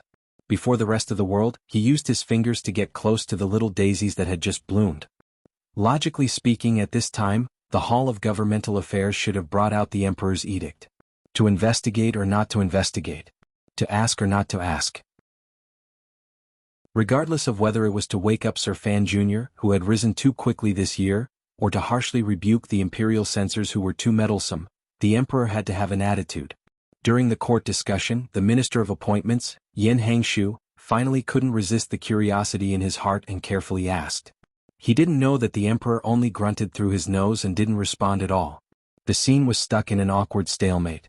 The imperial censors' faces of justice and solemnity gradually turned into awkwardness. They planned to jointly submit a memorial again.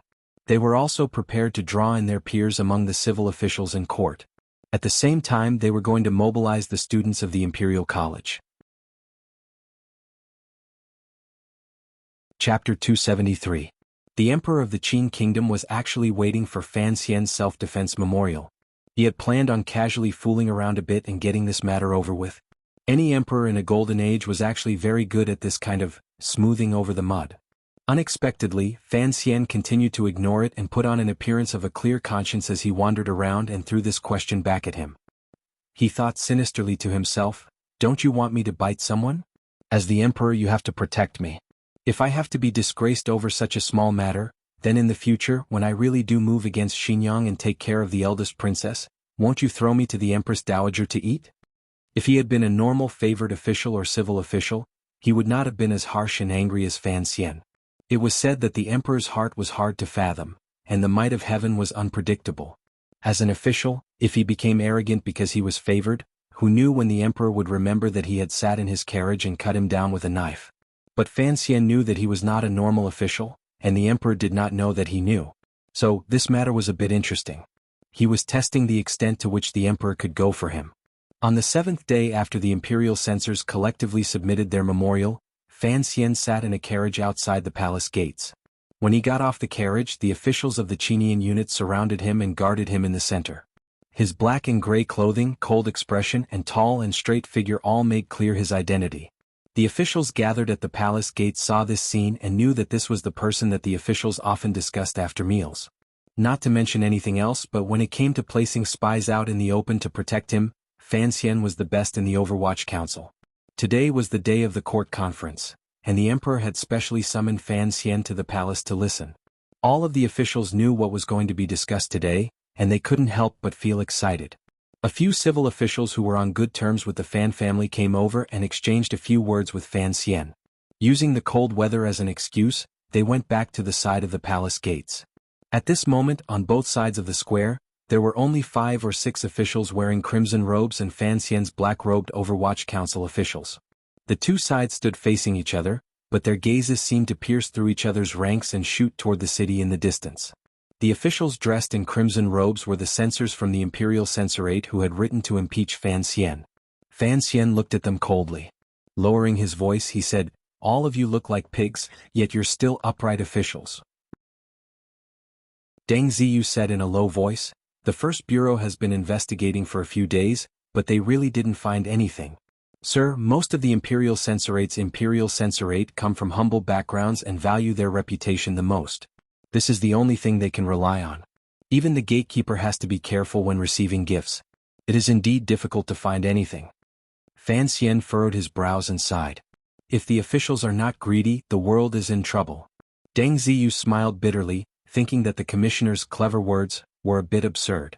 The Imperial Censorate looked at Fan Xian coldly. There was not a trace of fear in their eyes. Fan Xian knew that the other party was not afraid of him. He smiled bitterly.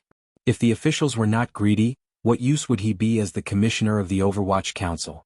The other party was an imperial censor. He could not send a few subordinates to assassinate him. If that happened, no matter what the emperor did, he could only chase him back to Danzhou. Fan Xian understood that the rarest thing in this world was upright officials. Furthermore, he believed in the investigative abilities of the First Bureau. The people in front of him must be truly upright officials. But he also understood that the most terrifying thing in this world was upright officials swarming up and becoming your enemy. Thinking of this, he couldn't help but admire his young and beautiful mother-in-law.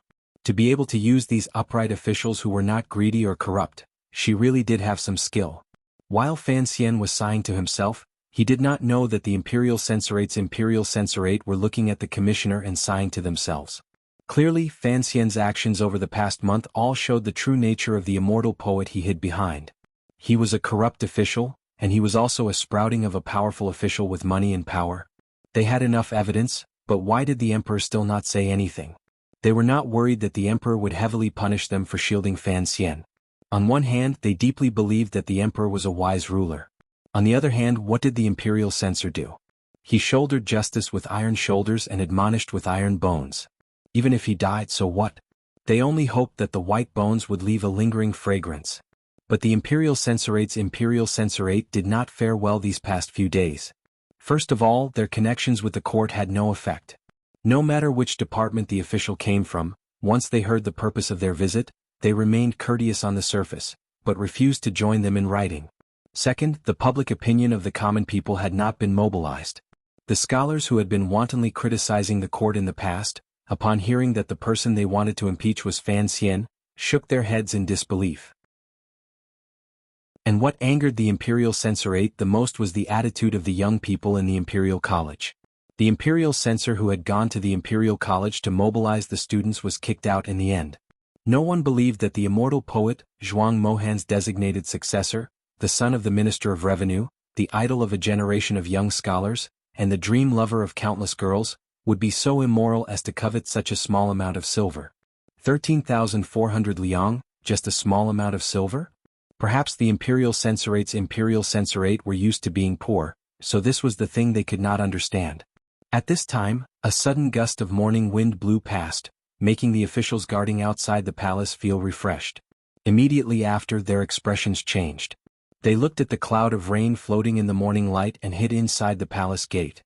The imperial guards and eunuchs did not dare let these high-ranking officials get drenched in the rain, so they did not stop them. In autumn, the capital often changed its face, and after the wind came the rain. An autumn rain floated down solemnly. It went from light to dripping, and in the time it took to take a few breaths, the green stone floor in the palace was immediately soaked, revealing a thick black color. At this time, outside the palace gate, only Fan Xian and the imperial censorate stood there. The rain poured on them, but they did not react at all. Fan Xian narrowed his eyes and looked at them. Suddenly he said, "Imperial censor Lai, go hide from the rain." He called out to the imperial censor of the left, a third-rank official, Lai Mingqing. Censor Lai looked at him coldly and said, "Master Fan, do you think being drenched in the rain will be enough to wash away your sins?" Imperial censor Lai cupped his hands. "Today, when I see the emperor, I will definitely impeach Master Fan." Fan Xian's eyebrows twitched. This imperial censor was very cunning, he thought. He smiled and cupped his hands. "Is that so? But I don't know if a member of the royal family really broke the law. Would Master Lai have the same heroic spirit you have today?" The imperial censor of the left was so angry that he did not want to speak. He waved his sleeves and walked toward the palace gate. Behind him, the imperial censorates knelt in the rain. Playing the game of kneeling at the palace gate? Fan Xian felt that these people were both pitiful and funny. He sighed. "Life is only for fame. I really don't know why the court keeps you people." The kneeling imperial censorates stared back at him angrily. Fan Xian turned a blind eye to them. He lifted the rain hat behind him to cover his head. He smiled. "I am black. No matter how I wash, I will always be black. Although you are all red after being washed by the rain, you have turned black." The rain slid down his Overwatch Council robe. The robe was smooth and did not leak water. The black was still that gloomy black. After the imperial censorate's robes were soaked by the rain, the color gradually darkened, and gradually became closer to black. The imperial censorates looked down at their own clothes. They allowed the rain to hit their faces, but they stubbornly remained silent. After all the important matters of the court had been discussed, the emperor seemed to see imperial censor of the left, Lai Mingqing, and commissioner of the Overwatch Council Fan Xian. His brows furrowed in annoyance. He had the eunuchs summon the two of them and coldly said, "Speak in front of the court officials." The imperial censor of the left adjusted his robes and said in a clear voice, "Everything I have said is in the memorial. Please, your majesty, quickly investigate this case to cleanse the court and appease the grievances of the common people." The emperor turned his head to look at Fan Xian. "Why have you never submitted your memorial to the Hall of Governmental Affairs?" Fan Xian bowed respectfully. "I did not write a memorial." The emperor angrily rebuked him. "How arrogant! The imperial censor of the imperial censorate is the first to impeach 100 officials like you. Don't think your family has been loyal for generations. Just because you have done a great service to the country and are famous in the world, I can't bear to punish you." Fan Xian knew that the emperor was angry because he had been silent all this time. He was angry because he had thrown the topic to him. He apologized. "I really did not know I had to write a memorial to defend myself. I am guilty." The emperor's expression softened. "Considering that you have just entered officialdom and Fan Jian is busy with work, and that old thing Chen Pingping will not teach you these things, I will forgive you this time. Today I summon you to the palace. I want to hear how you will defend yourself and explain yourself to the court officials." Fan Xian's expression showed that he was in a difficult position. A moment later, he hesitantly opened his mouth. "I really do not know how to defend myself." The emperor's expression immediately darkened. "Then you admit to your crimes?" he asked. Fan Xian suddenly raised his head. His expression showed bitterness. "Long live, I do not admit to my crimes. The reason why I do not defend myself is because the imperial censorate's accusations are absurd and without reason. I do not know the truth and I do not know who is involved in this so-called bribery and perverting the law. I do not know how to defend myself." Chapter 274. The officials were in an uproar. No one had expected Fan Xian to be so stubborn as to refuse to defend himself. The face of the Minister of Appointments, Yan Hangshu, darkened. Just as he was about to say something, he looked up and saw that the few superior-ranked officials in front of him were all silent. Only then did he remember that things were definitely not so simple. The head of the Bureau of Military Affairs, General Qin, had his white beard swaying in the wind. His old eyes were half closed as if he had fallen asleep. Yin Hangshu glanced down. General Qin's son, Qin Heng, was also keeping his mouth shut. He no longer had the courage to suggest Fan Xian go to northern Qi in the early spring. It was only right for the military to remain silent. On one hand, they had a good relationship with the Overwatch Council. On the other hand, this was an invasion of the Jingdo bureaucracy, and they had no need to intervene. But the head of the civil officials, Shu the scholar, also had a respectful expression. It was as if he had not heard the conversation in front of the palace. The ministers had all turned into clay statues. Yin Hangshu thought about it. It seemed that there was no need to offend Fan Xian for the sake of the eldest princess, who was far away in Xinyang. So he also kept his mouth shut.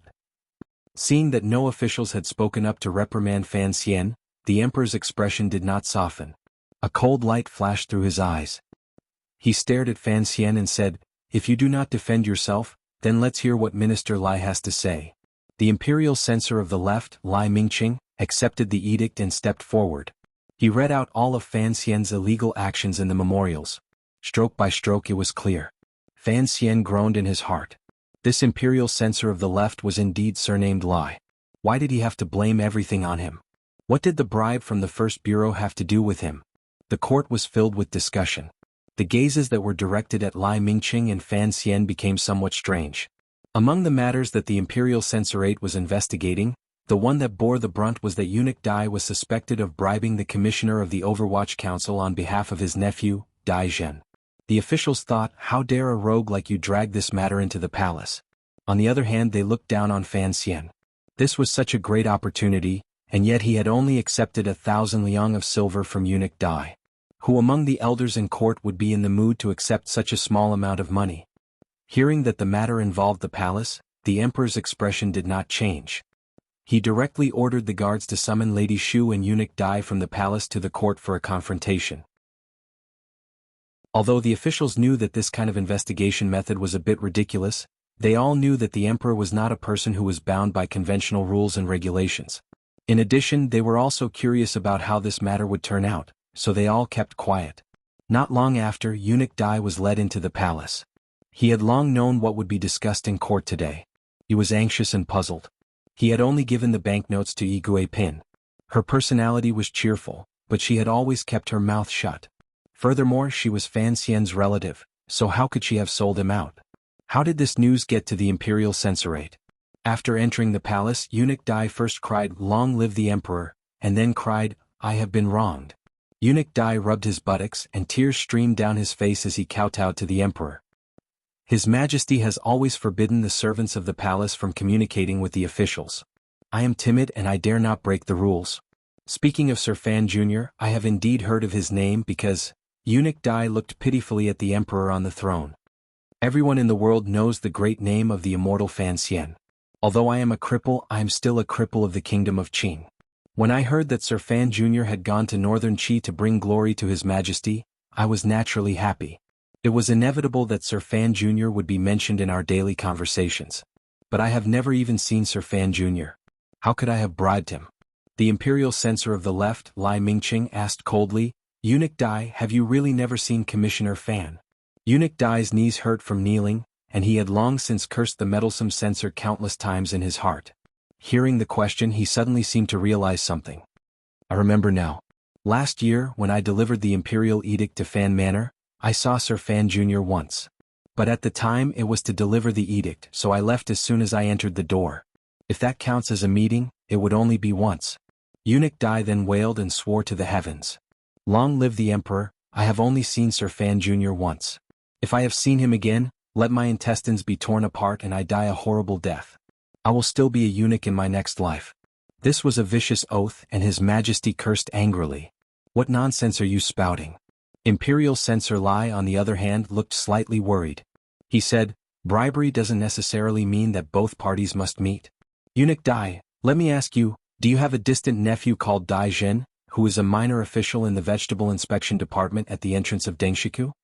Eunuch Dai did not dare to hide anything and nodded. Imperial Censor Lai reported seriously, Your Majesty, that Dai Zhen is a corrupt, He recounted everything that had happened in the first bureau of the Overwatch Council, then stared at Fan Xian and said coldly, "Commissioner Fan, may I ask where this Dai Jin is now?" Fan Xian thought for a moment, then replied, "The case has been closed." After this low-ranking official Dai Jin spat out the stolen money, he was stripped of his position. "I do not know where he is now." Imperial Censor Lai said coldly, "You do not know? It was you who took bribes from eunuch Dai and broke the law.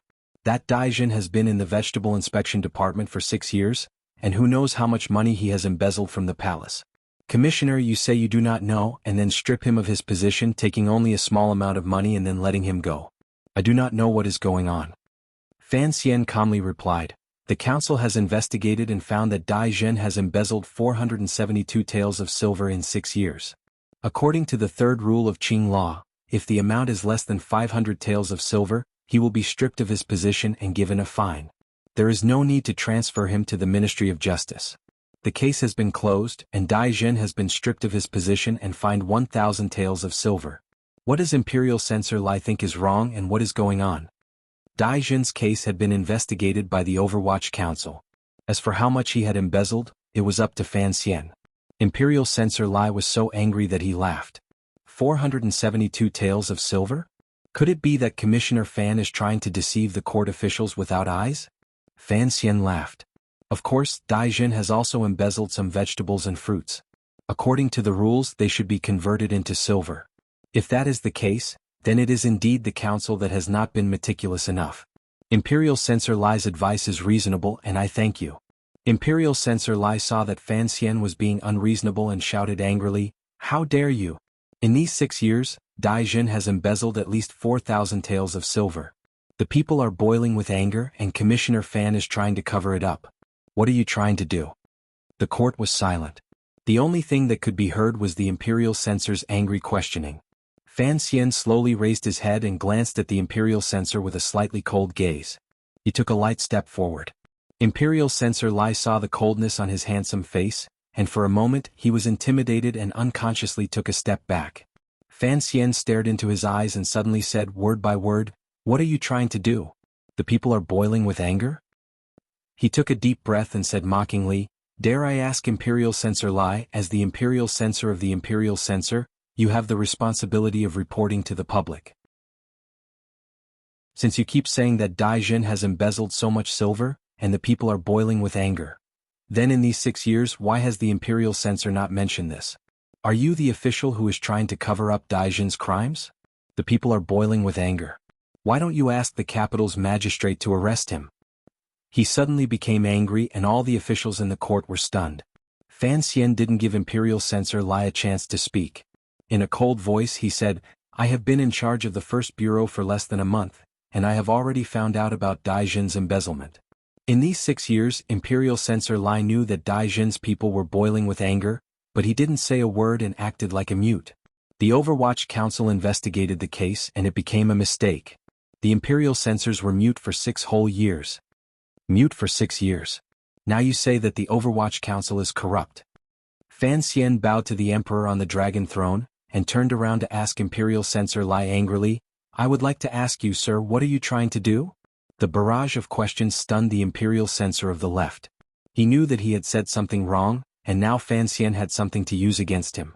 If he admitted that the Imperial Censor had no knowledge of Dai Jin's embezzlement, then Fan Xian could say that Dai Jin had only embezzled 400 taels of silver, and there was no way he could overturn the case. In a fit of anger he had said that Dai Jin had embezzled a lot of money, and the people were angry, but he had fallen into Fan Xian's trap. As an Imperial Censor, if he knew about this, then why hadn't he done anything for 6 years? Why did he have to jump out to impeach the person who investigated the case when the Overwatch Council was investigating the case? After Fan Xian pointed out this fact, it became evidence that the Imperial Censor was jealous of the Overwatch Council, and had falsely accused the Overwatch Council. The officials in the court looked at Imperial Censor Lai with hostility, but they looked at Sir Fan Xian with admiration. These old foxes knew the root of the matter, but Fan Xian had dug a hole in the court, and Imperial Censor Lai had jumped in. This skill and accuracy made these old foxes feel a little afraid. This was not like a young man who had been in the bureaucracy for less than a year. Everyone sighed in their hearts. Fan Xian could write poetry, fight, and now be an official. They really didn't know how Fan Jian, that old money grubber, could be so lucky to have raised such a good illegitimate son. The imperial censor of the left was so angry that his lips trembled. He waved his sleeves and knelt before the emperor. In a raspy voice he said, "Your Majesty, please punish me severely. But Commissioner Fan's abuse of the law is not something that your Majesty can easily forgive. Let the Supreme Court investigate carefully, and I am sure they will find something." The emperor had long since grown impatient. Seeing Fan Xian's behavior, a glimmer of joy flashed in his eyes. Immediately he said impatiently, all right. You are the imperial censor of the left. It is normal that you do not know about the corruption of a lowly official. There is no need to punish him. Just remember, in the future, do not exaggerate this matter in court, and use the people's anger to talk about it. I am not the emperor of Northern Wei or Northern Qi, and the kingdom of Qing is not that kind of country. In the future, do not do such things. Do not do such things again? Lai Mingqing was ashamed and angry. He would rather die than accept this kind of reputation. Gritting his teeth, he knelt on the ground and kowtowed again and again. Chapter 275. The sound of kowtowing rang out in the vast palace hall. In a moment, blood had already appeared on the forehead of the imperial censor of the left, Lai Mingqing. The emperor looked at him with some disgust and waved his hand for the guards to bring him down. Only then did he lightly sweep his gaze over Fan Xian. "Commissioner Fan, as a member of the Overwatch Council, you have great privileges according to the law. In the future you must be even more careful in your actions. Do not lose my face." It was rare to find such an opportunity to smooth things over. Of course, the wise emperor would not let it go. He waved his hand to stop Fan Xian's request. The eunuch understood and loudly announced the end of the court meeting. Fan Xian sighed in his heart. He knew that the emperor could not appear to be too biased toward him in this matter. He was still not satisfied, but the officials had already deeply felt the emperor's intention to protect the boy from the Fan family. As the officials retreated from Taiji Palace, they all came up to him to express their consolation. At this moment, the officials seemed to have become the imperial censorate's enemies, and they all disparaged the other side into a mess. Fan Xian smiled bitterly in response to each of them. He glanced at his father, who was hunched over and walking toward the square in a very old manner. His heart jumped and he quickly went forward to support him. The officials looked at the father and son from behind and couldn't help but repeatedly praise them. Father and son were officials in the same court. The scene of the father being kind and the son being filial appeared in the palace. It was truly a story to be told. Minister Fan felt his arm tighten. He turned his head to see that it was his son who had come to support him. He couldn't help but smile bitterly and sigh. "Enji, oh Enji, why can't you be a little more obedient?" Fan Xian was also full of grievances. Who would have thought that Xinjiang would always be watching him like a ghost? When they were about to reach the palace gate, a young eunuch quietly ran over and passed on the emperor's oral orders. He then pulled Fan Xian along as he jogged toward the back of the palace. Minister Fan looked at his son's back with a complicated expression. He suddenly felt that although the boy had always pretended to be calm and steady, when he jogged, he still showed the carefree nature in his bones.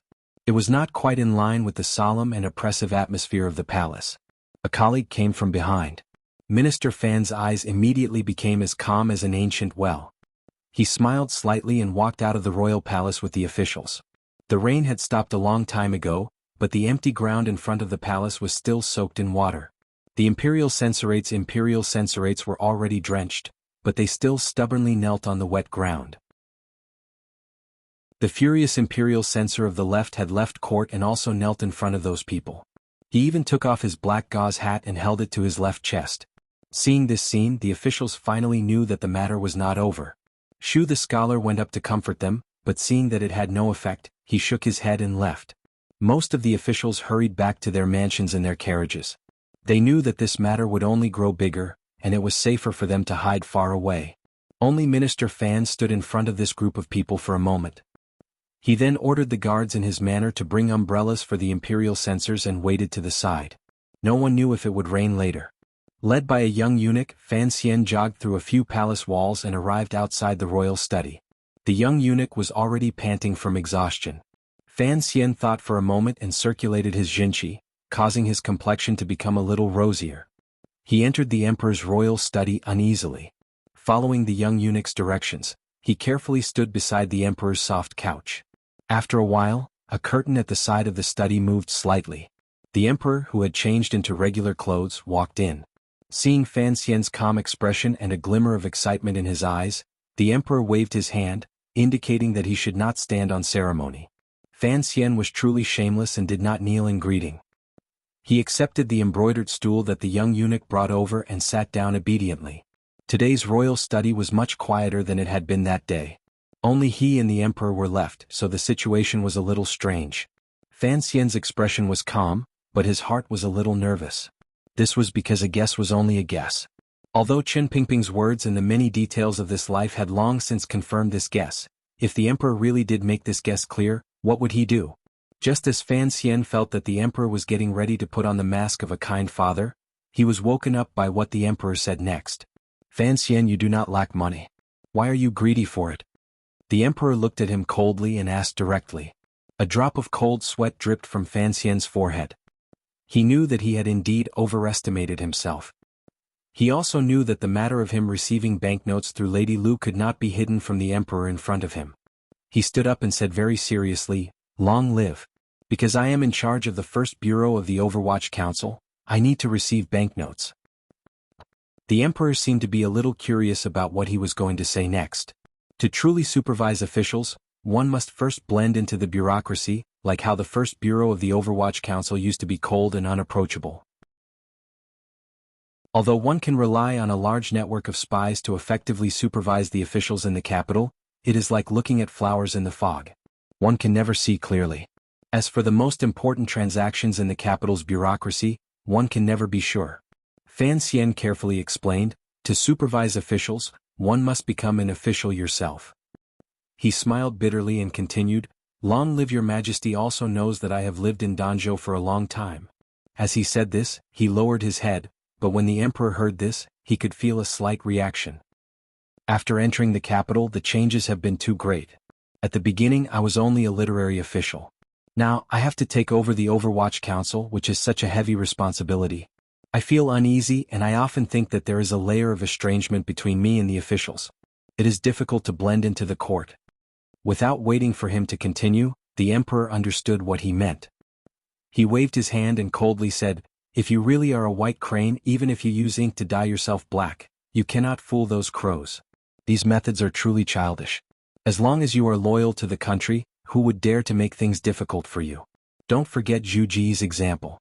At first, that bastard wanted to plunge into the bureaucracy of the capital. Unexpectedly, he plunged head first into it and was unable to rise again."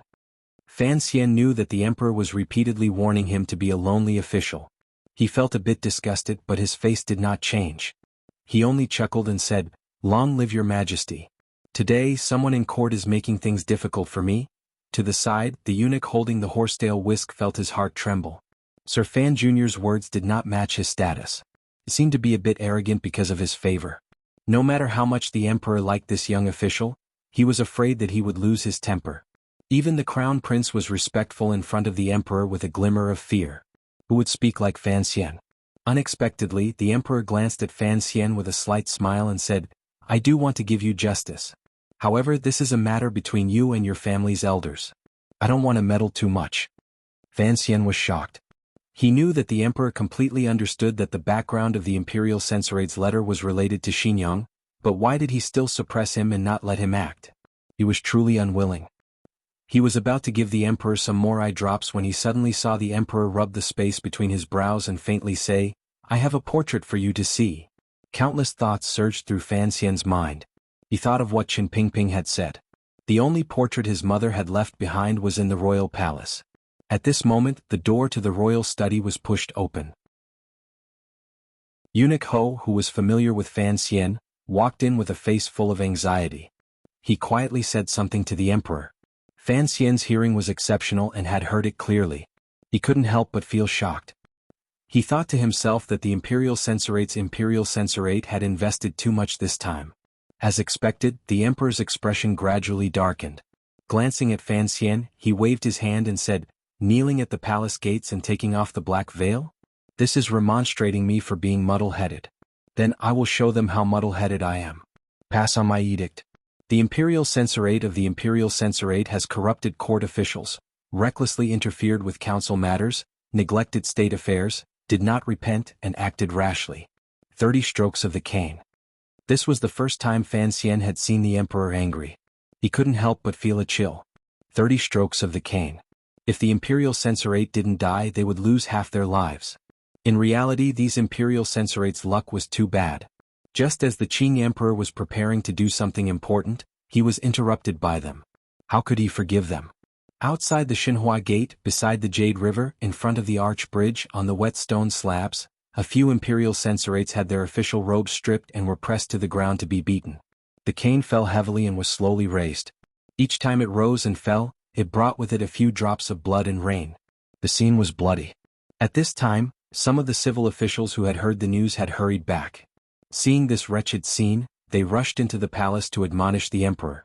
Looking at Fan Xian, who had been sent to the palace gates to observe the punishment, they couldn't help but feel a trace of fear in their eyes.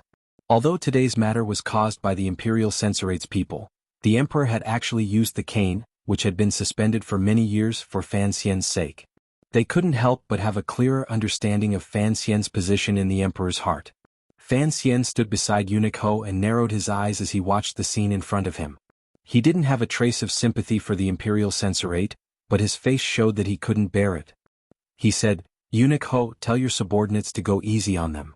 Eunuch Ho lowered his eyes and said, "Sir Fan, you have a good heart. You already told me earlier and I didn't dare to disobey. I've already told you that although they are being beaten badly, they haven't hurt their muscles or bones." Fan Xian's gaze swept down and saw that the eunuch's feet were spread out. He knew that this was the secret signal for beating with all your heart. He sighed slightly and no longer cared about the matter. Not far from the two of them, the imperial censor of the left, who had been spared by the emperor, fell to the ground with a pale face. Although he hadn't been caned, he felt that the punishment that had fallen on his subordinates was like a slap to his face. The servants left behind by Fan Xian's father had a look of disdain on their faces. Holding an umbrella in their hands, they looked at the dazed imperial censor of the left. Fan Xian walked over and waved his hand to disperse the servants.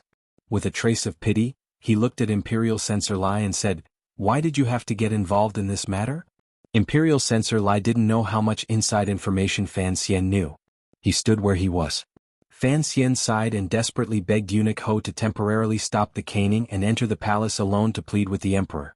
It wasn't that he couldn't bear to see blood, nor did he want to spare these imperial censors who dared to provoke him.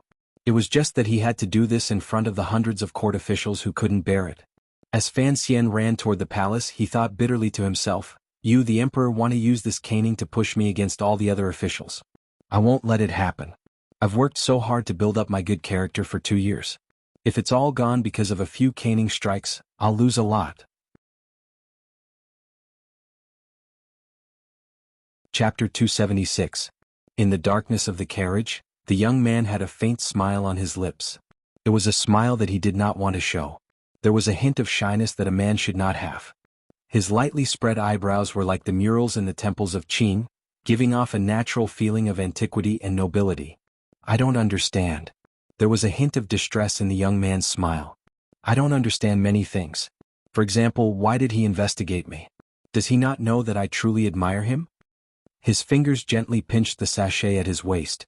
He sniffed the scent of lilacs that was slowly spreading out. He gently leaned his head against the soft wall of the carriage and half closed his eyes. "It is natural for me to admire him.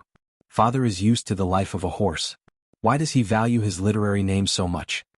No one dared to respond to him. No one had the ability to respond to him. So the young nobleman was still trapped in that absurd sense of unreality. Why? What? The bashful smile on his face gradually disappeared. He gently removed his fingers from the sachet and rubbed them against the tip of his nose, as if trying to preserve all the remaining fragrance on his fingertips. "This doesn't make sense. But there's nothing I can do." The young man sighed. He turned his head to look at the bunch of green grapes beside him. Suddenly he reached out and grabbed the grape by its stem. He expressionlessly threw the grapes away. "Father loves him too much. More than he loves me."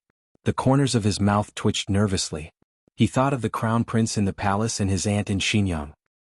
He waved his hand and said to the bowing censor beside him, "Sue for peace." Censor He Zongwei did not participate in this operation. He raised his head in surprise and saw a flash of weariness in the second prince's eyes. He did not speak for a while. The imperial censorate's imperial censor had been beaten until his flesh and bones were separated and his blood was dripping. This matter naturally became the most sensational news in Jingdo recently. The newly published newspaper in the palace lightly described the situation at the time, and the internal court bulletin of the government wrote it clearly. Everyone knew that through this incident, the emperor had once again emphasized the authority of the Overwatch Council. Even more obviously, he had once again emphasized his desire to protect the young man called Fan Xian. There was a seat in the royal study, and there was a seat in the Overwatch Council. If the imperial censor were to accuse him, it would mean that the emperor was giving him face. Fan Xian, this was already a dazzling name. Now, on top of the golden content, there was an additional thick black and gray border. Most officials did not dare to look directly at him. On the day the imperial censor was beaten, it was rumored that the young commissioner had knelt outside the royal study and begged the emperor to stop the punishment. The imperial censor was able to live because he had disregarded his former enmity and begged for mercy. At the time, Eunuch Ho, who had carried out the punishment, had casually revealed that the reason he had not beaten the imperial censor to death with 3 strikes was because of Commissioner Fan's secret request. On the surface, Fan Xian did not turn this matter into a favor to the imperial censorate. He maintained his silence on the matter of the cane. On the contrary, it was this attitude that allowed him to gain more understanding and support. After all, he had kept the lives of those pitiful imperial censors. The Jingdo scholars and imperial college students, who had secretly stood on his side, felt that they had not supported the wrong person. The people of the Qing kingdom had always thought the Overwatch Council was the emperor's dog. It was not until this matter, perhaps because Fan Xian's reputation as an immortal poet was too dazzling, that people began to learn to face this organization that had always been hidden in the dark. Their impression of the Overwatch Council, or at least the first bureau, began to gradually change. There was a possibility of transition between black and white. Within the camp of good and evil, there was also a different kind of beauty. Gray silence. This was the Overwatch Council. There were still a few more days before the chrysanthemum viewing party in the royal palace. Fan Xian sat in his courtyard with his head half tilted, guessing what exactly Wanner was embroidering. At the same time, he wondered what Fan Xizha, the little bastard, had been playing these days. Occasionally, he would also wonder if the second prince, who was very similar to him, still had that slightly bashful smile on his lips. When Fan Xian thought of this matter, he was not very happy. Slightly bashful? Naive? This was his trademark. Suddenly discovering that someone more noble than him also had this quality, he began to feel uneasy in the depths of his heart. Young master. Teng Zijing respectfully reported, according to your wishes, Miss Shen has already moved into the garden. Fan Xian nodded. Has she been acting strangely these past few days? Teng Zijing replied, aside from her somewhat gloomy state of mind, there has been nothing out of the ordinary. Fan Xian nodded and slowly closed his eyes. Send an invitation for me. Invite the young and old of the Yen Manor over for a meal. Should I inform the master? Teng Zijing glanced at him and asked carefully. Fan Xian laughed and said, of course. If father knew that he was able to eat at the same table as Yen Ruohai, I'm afraid he would be much happier. Teng Zijing agreed and couldn't help but say, that imperial censor He Zongwei has come again. Young master, are you still not going to meet him today? Fan Xian opened his eyes. It was unclear what they meant. Of course he knew He Zongwei. When he had first entered the capital, he had interacted with him at Yishir Tavern. At the time, this great scholar of the capital was attached to the only son of Guiyu, Guo Baoquan, the Minister of Rights. Yet he refused to pass up the opportunity to make friends with Fan Xian. He was presumably a scholar who was passionate about power. As for why he had become the imperial censor, Fan Xian was very clear about the hidden reasons. He knew that he had been visiting every day representing that noble master. Because of Fan Xian, even Li Hongqing was avoiding him, the second prince was probably a little annoyed. See him. Fan Xian waved his hand and stood up. The preparations in the council were almost complete. Seeing him and expressing his attitude was not an undeclared war. After walking around the garden for a long time, Fan Xian felt a little annoyed. When he reached the front residence, he wondered why he had run so fast the night he returned from northern Qi. Perhaps he was really worried that his sister would run away and his wife would make a cuckold of him? As he thought this, he realized that the gravel path between the autumn trees was a little short. He walked into the study of the front residence. The imperial censor Hizongwei was already sitting in the room. Seeing Fan Xian arrive, Hizongwei hurriedly stood up and bowed. Master Fan. Fan Xian waved his hand. It's not the first time we've met. There's no need to be so polite. That was true. After last spring, Hizongwei often came to Fan Manor to visit. Perhaps he wanted to walk the same path as the Fan family, but he didn't expect Fan Xian to have already seen through his thoughts about Ruoruo.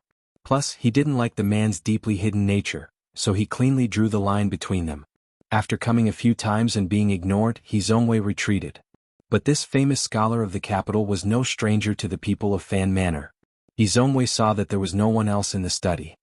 I have come because of a previous matter, he said straightforwardly. A previous matter? Fan Xian only said these two words before closing his mouth. The ends of his brows rose slightly. With a glimmer of interest, he looked at Imperial Censor Hizongwei's face. However, he waved his hand and stopped him from continuing to speak. Hizongwei's face was dark. It was obvious that he came from a poor family when he was young. But these years in the capital and half a year in the bureaucracy had made him more mature, and had slightly shed some of the arrogance of a scholar. His eyes were unusually clear, and his face was full of undisguised righteousness. Anyone who saw him would feel that he was amiable. But in Fan Xian's eyes, it was incomparable disdain. What previous matter? Fan Xian narrowed his eyes and asked with a smile. I am not very clear. Hizongwei was indeed worthy of being the second prince's lobbyist. A faint smile appeared on his dark face, a sincere smile that could not be missed. It's nothing, it was a slip of the tongue. I just brought a box of good tea from Mount Yunwu on behalf of the second prince. Fan Xian looked at the seemingly ordinary box in front of him and fell silent. He knew that if he accepted this gift, it would be the same as making up for the incident with the censor a few days ago. From the second prince's point of view, perhaps Fan Xian had not suffered any losses, and had instead gained a great deal of face from the wooden staff in front of the palace walls. He should be willing to let the matter rest. Master, it was a slip of the tongue. I remember something from before. Fan Xian looked at Hizongwei with a smile. Hizongwei couldn't help but feel his heart tremble. He felt that this young and handsome Master Fan, this young man who, as soon as he entered the capital, had completely stolen all of his glory as a scholar, how could his expression be so similar to the second prince's? What matter are you referring to, Master? Hizongwei felt a bit uneasy. Fan Xian looked at him coldly. I left the capital in the spring and went to northern Qi. Unexpectedly, I returned a few months ago and found that things in the capital had changed greatly. Even my father-in-law has been forced to retire. Hizongwei's tongue felt a bit bitter. He couldn't say anything. He knew that the thing he feared the most had finally happened. Fan Xian quietly said, Master you should know who Wu Bowen is, right? Hizongwei forced himself to be alert. He is the Prime Minister's strategist. Fan Xian raised his eyebrows. Master you are indeed a man with an old friendship. This spring you and Wu Bowen's widow entered the capital together. I wonder where Madame Wu is now. Hizongwei gritted his teeth and stood. He cupped his hands in a salute and begged, Master Fan, that day I was grieved over the death of an old member of the Guo family, so I boldly brought Madame Wu into the capital. Correct, the Prime Minister's downfall is inextricably linked to my actions. However, this matter involves the laws of the Qing Kingdom. I dare not conceal it. I hope you can understand. Naturally, he did not have the extravagant hope that Fan Xian would let him go. Relying on the fact that he was now on good terms with the second prince, he stubbornly said, You can target me as much as you want. However, the second prince is sincere. I hope you will not insist. Fan Xian glanced at him and lightly said, I am an official of the court. Naturally, I will not target someone. However, I am also just an ordinary person. I will always remember some personal grudges. Hizongwei glanced at him with hatred in his eyes. He knew that the peace talks today had already become an illusion. Although the Prime Minister's downfall had something to do with him, that was his duty as a subject of the Qing Kingdom. So what if he used some tricks? Did the father-son-in-law pair not know how to use tricks? Thinking of this, he rose and bowed, preparing to leave in a huff. Fan Xian looked at him with extreme disgust. Suddenly he did something that did not match his status. He stepped forward and kicked Hizongwei in the waist. There was a muffled sound, and Hizongwei fell to the ground in embarrassment. Hizongwei was, after all, a famous figure in the capital. He was also the imperial censor. He angrily climbed to his feet and pointed at Fan Xian. You dare hit me. Fan Xian clenched his fists. I was kicking you. You came to my manor to ask for a beating. Naturally, I had to satisfy you. He threw a few more punches. Although he did not dare to kill Hizongwei, he still beat Hizongwei into a pig's head. Hizongwei did not dare to stay any longer. Holding his aching head, he remembered that when Fan Xian had made his debut, he had been famous for his dark fists. He quickly scrambled out of the manor. However, as he was leaving the room, he suffered another flying kick from Fan Xian and a dart from a tea box. Fan Xian looked at the wretched figure of the servant and felt a little better. He lowered his head and spat. You tricked my father-in-law, and now you come to my manor to ask for peace. If this isn't asking for a beating, then what is? Ting Zijing flashed over from the side and smiled bitterly. Young master, if word of this gets out, I'm afraid it won't look good on the old master. Fan Xian shrugged. It's just beating a barking dog. It's all for his master to see. It was said that a few months ago, when Fan Xian was still part of the diplomatic mission heading north, he had received the council's court bulletin. He clearly understood how the prime minister, his father-in-law, had fallen from power. And with the help of the dead old man Xiao En, his judgment of the matter was even more accurate. Wu Bowen was a strategist the eldest princess had placed in the prime minister's office. Last summer, he had instigated the second son of the Lin family to join forces with Northern Qi to assassinate Fan Xian on Yolan Street. Unexpectedly, he had died under a grape trellis. Because of this, Wu Bowen's son was also tortured to death by the prime minister's men in Shandong. Fan Xian naturally did not know that this was the doing of Yuan Hongdao, Chen Pingping's deepest spy. Wu Bowen's wife had been arranged to enter the capital by Xinyang. Cleverly, through Hizongwei, she had moved into the old residence of an old imperial censor, and began to lodge a complaint against the emperor. What really toppled Prime Minister Lin was a very unreasonable murder. On the streets of the capital, an assassin had attempted to assassinate Wu Bowen's wife. It seemed that the Prime Minister's men had wanted to silence her, but she had been saved by the combined efforts of the second prince and Crown Prince Jing. This matter was reported to the palace, and Prime Minister Lin Ruofu had no choice but to accept the deal and dejectedly leave the capital. It was from that report that Fan Xian began to suspect the role the second prince and Crown Prince Jing played in this matter. It was also from that day onwards that he began to think about the true relationship between the second prince and the eldest princess of Xinyang. Every time he saw Da Bao, Fan Xian would think of his father-in-law who had returned home. This was not some official matter of state. It was just a personal grudge between Fan Xian and the second prince. Although Fan Xian must have had more far-reaching plans behind it, at least as the son-in-law, Fan Xian had to take revenge on this matter. Fan Xian rubbed his fists and stretched his muscles. He felt much better. He turned around and returned to the back residence. As he walked, he said to Ting Zijing in a clear voice, "Don't tell father about this. I think that Hizongwei would be too embarrassed to spread it around." When he arrived at the back residence, Wanner was still earnestly embroidering something. Fan Xian looked at his wife, smiled slightly and walked up to her. He was too embarrassed to spread the news that Hizongwei had been beaten, but the second prince still knew about it. He increasingly did not understand what Fan Xian was relying on to be so arrogant. The second prince did not seem to have much power in the court, but in reality, with the help of the eldest princess of Xinyang, he had already gained the loyalty of many court officials, so he actually did not think much of Fan Xian. But now that he thought about it, this Fan Xian was clearly a great scholar with a scholarly heart and a refined heart. How did he become such an unreasonable official? Could it be that the Overwatch Council really had such a great influence on a person? But the second prince still believed that Fan Xian was at most caught up in a personal dispute. He did not wish to condescend to see Fan Xian under these circumstances. He assumed that Fan Xian would have calmed down after beating Hizongwei, so the second prince only wrote a letter to Xinyang. He was not too worried. Within the beautiful Li Palace in Xinyang, a beautiful old tree was slowly and silently plucking its leaves. The yellowish leaves floated among the white gauze curtains.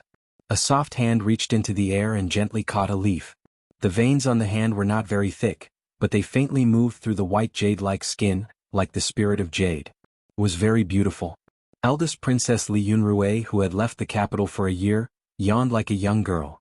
She threw the withered leaf in her hand to the ground, raised her arm to support her chin, and turned her eyes slightly, overflowing with charm.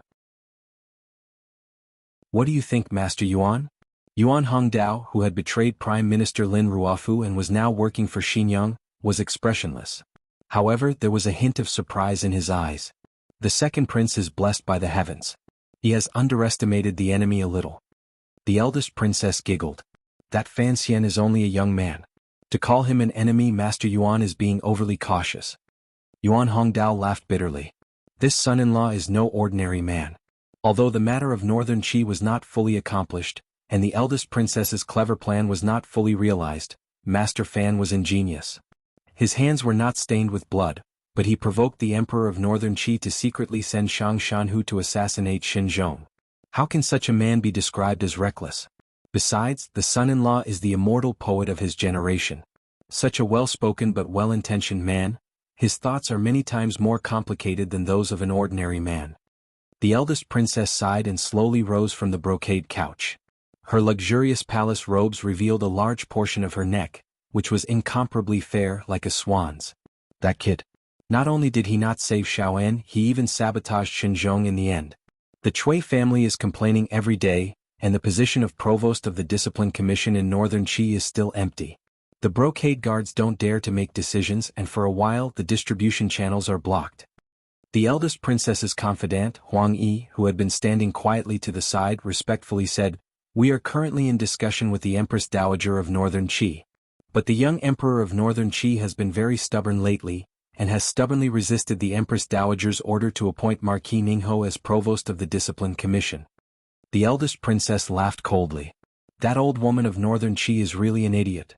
She could have chosen any unremarkable confidant, but she insisted on having her own brother be the head of the Secret Service. Does she think her own son is stupid? Yuan Hongdao reminded her, "Let's not talk about the matter of Northern Qi for now. I just don't know how things will develop in the capital." Huang Yi had always disliked how he had gained the eldest princess's trust not long after arriving in Xinyang. Suppressing the faint jealousy in his heart, he said, "After the chaos in the capital for a while, things should calm down. Presumably, His Majesty does not wish for the successor of the Overwatch Council, whom he had personally chosen, to have an irreconcilable conflict with his own son." Yuan Hongdao laughed coldly. "I don't know what His Majesty is thinking, but I do know that Sir Fan Jr. is someone who refuses to be taken advantage of." This time, the Imperial Censorate's Imperial Censors collectively denounced him, originally to remind him that there were some things he could not touch. Who would have thought that His Majesty would favor him so much? Fan Xian's face has been damaged, and naturally he will find a way to get it back. Huang Yi didn't care about his expression. Do you think that Fan Xian would dare to make a big deal out of this? Only now did the eldest princess smile slightly. What Sir Yuan says makes sense. This time, I shouldn't have rushed the Imperial Censorate to touch that little guy. That little guy's personality is quite stubborn. She suddenly covered her mouth and laughed. Huang Yi, don't say it like that. That son-in-law of mine really likes to make trouble. Fan Jian, that old thing, named his son Enji. Presumably, he had the foresight to know that my son-in-law couldn't stay quiet. As she covered her mouth and laughed, the Li Palace was suddenly filled with a bright and beautiful color. The liveliness in her eyes and the charm in her brows were like the rain in autumn, moistening every inch of space. It made Huang Yi freeze where he stood, not knowing what to say. Even Yuan Hongdao couldn't help but be a little absent-minded. "I reckon that my good son-in-law will certainly take a few more bites out of the second prince," the eldest princess said with a smile. "Write a letter and have the second prince sue for peace. No matter how injured he is, he will sue for peace." Although the words of the most beautiful woman in the Qin kingdom were gentle, no one dared to comment on the power contained within. Huang Yi wanted to say something but stopped. He couldn't help but shake his head. The eldest princess smiled sweetly. "Mother's letter says that she wants me to return to the palace for the new year. Just wait. Wait until I return to the capital. I will have a good time with my son-in-law." In Jingdo, in the embrace of the autumn night, the secret agents of the First Bureau of the Overwatch Council began to move. The director of the Imperial Astronomer was an unremarkable position. However, at special times, such as when a meteor fell or was eaten by a dog, he was responsible for explaining things to the emperor. His explanations sometimes had serious consequences. He was the second prince's man. However, before he had time to show his usefulness, he had been captured by the most famous black dogs in the Qin kingdom. On the long street, with a whooshing sound, a dozen black-clothed men, like demons of the night, jumped directly into the manor of the director of the Imperial Astronomer. By the time the guards reacted, their master had already been tied up like a rice dumpling by these black-clothed men. However, these bandits did not leave. On the contrary, they lit up the lights in the courtyard. Under the light of the courtyard, the guards, who were armed with martial arts, looked at the black-clothed men's clothes and did not dare to make a move. Mu Tai, dressed in black and personally leading the way, looked coldly at the miscellaneous people present and the family of the director of the Imperial Astronomer. Enunciating each word, he said, "The Overwatch Council is handling a case by Imperial Edict." After saying this, the officials of the First Bureau of the Overwatch Council dragged the director of the Imperial Astronomer out of the manor and stuffed him into a carriage. In a moment they disappeared into the pitch-black night. A wail suddenly rang out in the director's manor, and the lights gradually went out. Chapter 277. In the autumn of the 5th year of the Qin calendar, the palace eunuch Hongzhu carried a thick stack of documents. Half-bent, he jogged toward the room in the west corner of the door. The tips of his seemingly small feet stepped on the slightly wet ground without any hesitation. The hem of the light blue robe he wore had been lifted to prevent him from tripping over it. His right hand was placed horizontally on the stack of documents. The wide sleeve covered the documents tightly, terrified that the lead-like heavy clouds in the sky would squeeze out a few drops of rain and wet these documents. Stepping over the threshold, he went through the procedures of taking over the documents. He exchanged names with the eunuchs in the room. Only then did Hongzhu relax. He carefully signed his name on the form and handed over the documents in his clothes. The Hall of Governmental Affairs was the central place where the Qin kingdom handled court politics. In the past, its position was not as important as it was today because there was still a prime minister in charge of the 6 ministries. All memorials had to be read by the prime minister before they could enter the palace to ask for an edict. Now that the powerful Prime Minister Lin Ruofu had quietly returned home, the position of the Hall of Governmental Affairs immediately became apparent. The emperor had brought up a few old officials to discuss matters in the Hall of Governmental Affairs. He had placed the place of discussion outside the corner of the royal palace to make it easier to communicate. Presently, the people in charge of court affairs in the Hall of Governmental Affairs were Shu the scholar and a few old officials. The slightly cold autumn wind blew in from the square in front of the palace. Hongzhu rubbed his hands and let out a breath. He stood quietly outside the door, waiting for the old official's replies. At this time he could not leave. He stood obediently outside the door and pricked up his ears to listen to the movements inside. Occasionally an official would walk past him and politely nod his head in greeting. Hongzhu knew his identity and quickly smiled and bowed. However, no one thought it was strange for him to stay outside the Hall of Governmental Affairs temporary study hall because they all knew this little eunuch's job. Occasionally, some of the little eunuchs sent out by the palace to serve the elders would see him and respectfully bow to him, inviting him to the side room to hide from the cold. Hongzhu did not have much etiquette toward these little eunuchs. He nodded his head proudly and continued to stand guard outside the door. He was only 16 years old this year, but he had such a small status in the imperial palace. The reason was that his daily work was an extremely important part of the imperial palace. More importantly, his surname was Hong, so there had always been rumors in the imperial palace that he might be a relative of eunuch Hong. Hongzhu rubbed the little fire lump growing on the left side of his lower lip. He was a bit angry. These few days the Overwatch Council had been arresting people fiercely. The memorials from the civil officials were fiercely. The arguments in the Hall of Governmental Affairs were fiercely. He had been running around in and out of the palace a few times a day. He was so busy that he pissed his pants. The anger in his body was too strong, and it had rushed out. He thought that when he returned to the palace, he would definitely go to the small kitchen and ask for a bowl of herbal tea to drink. The discussion inside the door wasn't very loud, but it still reached his ears. "This is a matter of the Overwatch Council. I don't know why His Majesty has returned the memorial. Perhaps." The voice that followed was hesitant. "Is it because His Majesty feels that Commissioner Fan has gone too far recently?" An old official's angry voice rang out. "How is it just going overboard? Fan Xian is clearly using the power in his hands to strike down dissidents. In a short 10 days, he has arrested 5 officials and entered the Overwatch Council in the middle of the night to kidnap people. How is this like the Overwatch Council of the court? They are practically bandits in his hands." Another disapproving voice rang out. "Commissioner Fan does things openly and honorably." After these 5 officials were arrested, the next day, a detailed list of their crimes was posted on the wall outside the Supreme Court. The people of Jingdo all know.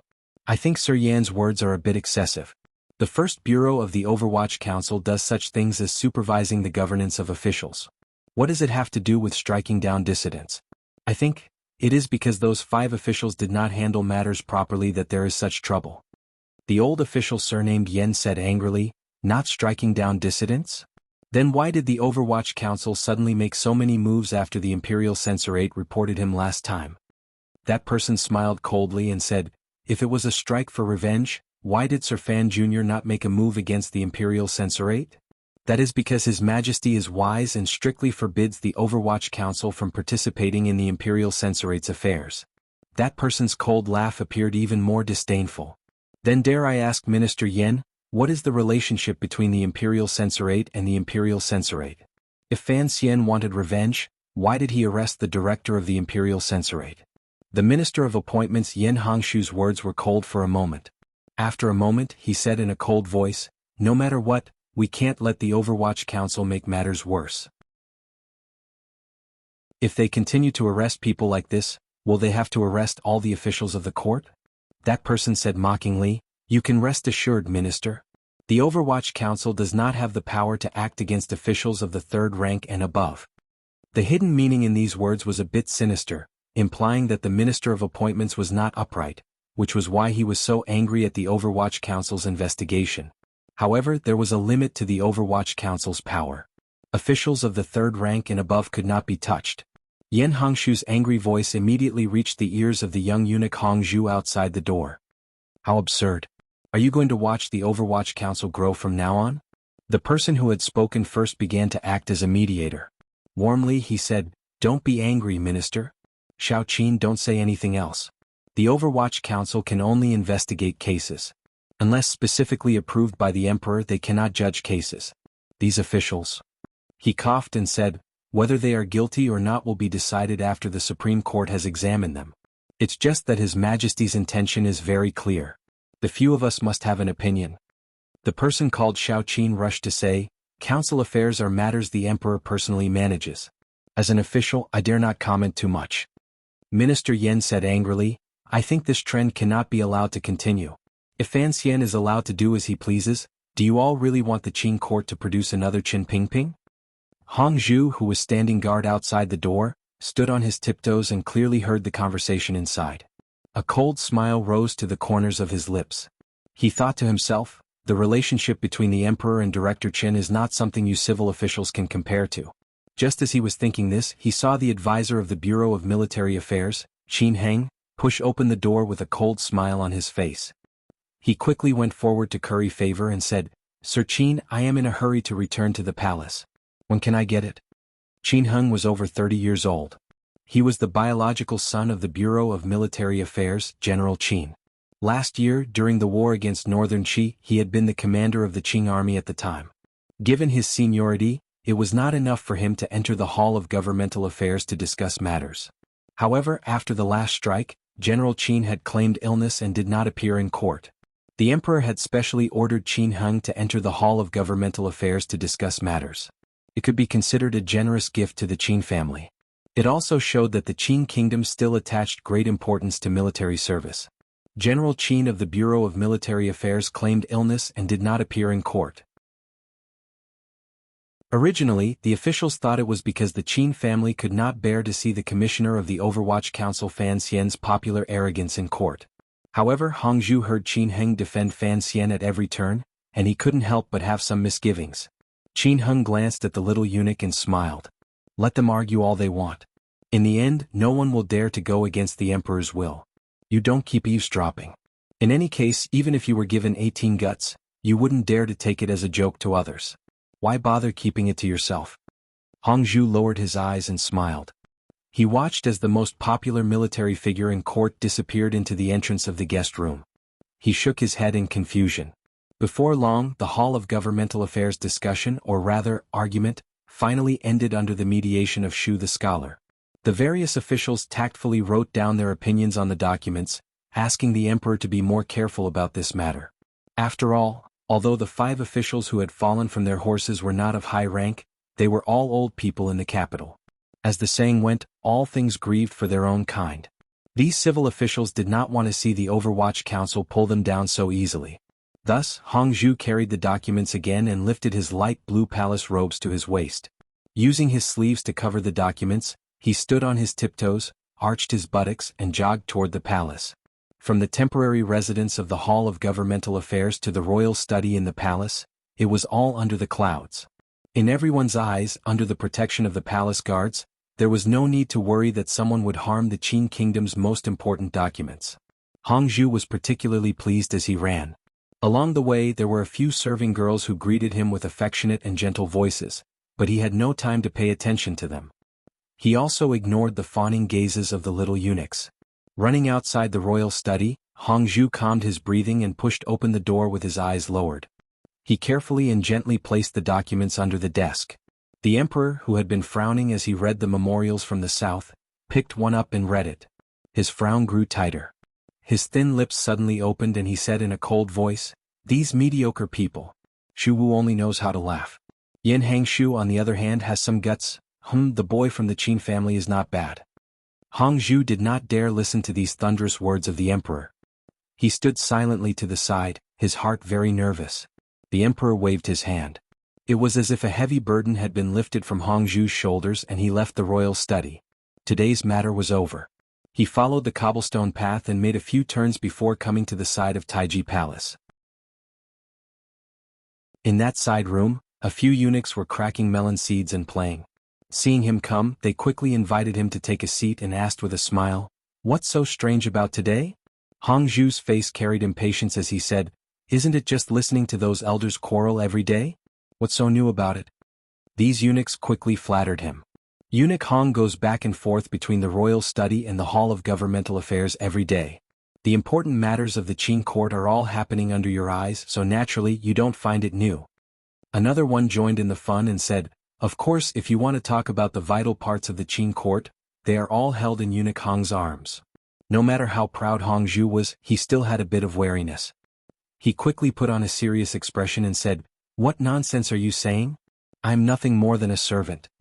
The eunuch chuckled and said, "Other than the emperor, all of the Qing officials and gentry are servants. Eunuch Hong, you don't know, but your name has spread far and wide. Even when I am outside buying cloth for the palace, when others hear that I am on good terms with you, they all look at me in a different light. Everyone says that in Jingdo, other than Sir Fan Jr. in the minister's manor, there is only you, Eunuch Hong." Hongzhu stretched out his hand and smoothed the strand of hair on his forehead. He smiled and didn't say anything.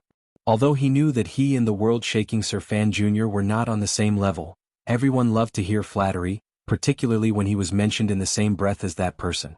It was hard not to feel proud in his heart. Just at that moment, a shadow walked past the door of the side hall. The eunuchs quickly shut their mouths. Hongzhu's heart also trembled. He saw clearly that it was Eunuch Dai of Lady Shu's palace. Although he had accepted the task of holding documents in terms of rank, he was far from Eunuch Dai's. Only when Eunuch Dai had walked far away did a young eunuch spit on the ground. Seeming to feel that the silence just now was somewhat degrading, he hatefully said, "This Eunuch Dai is no longer the same as he was in the past. Fortunately, I didn't come to my senses earlier.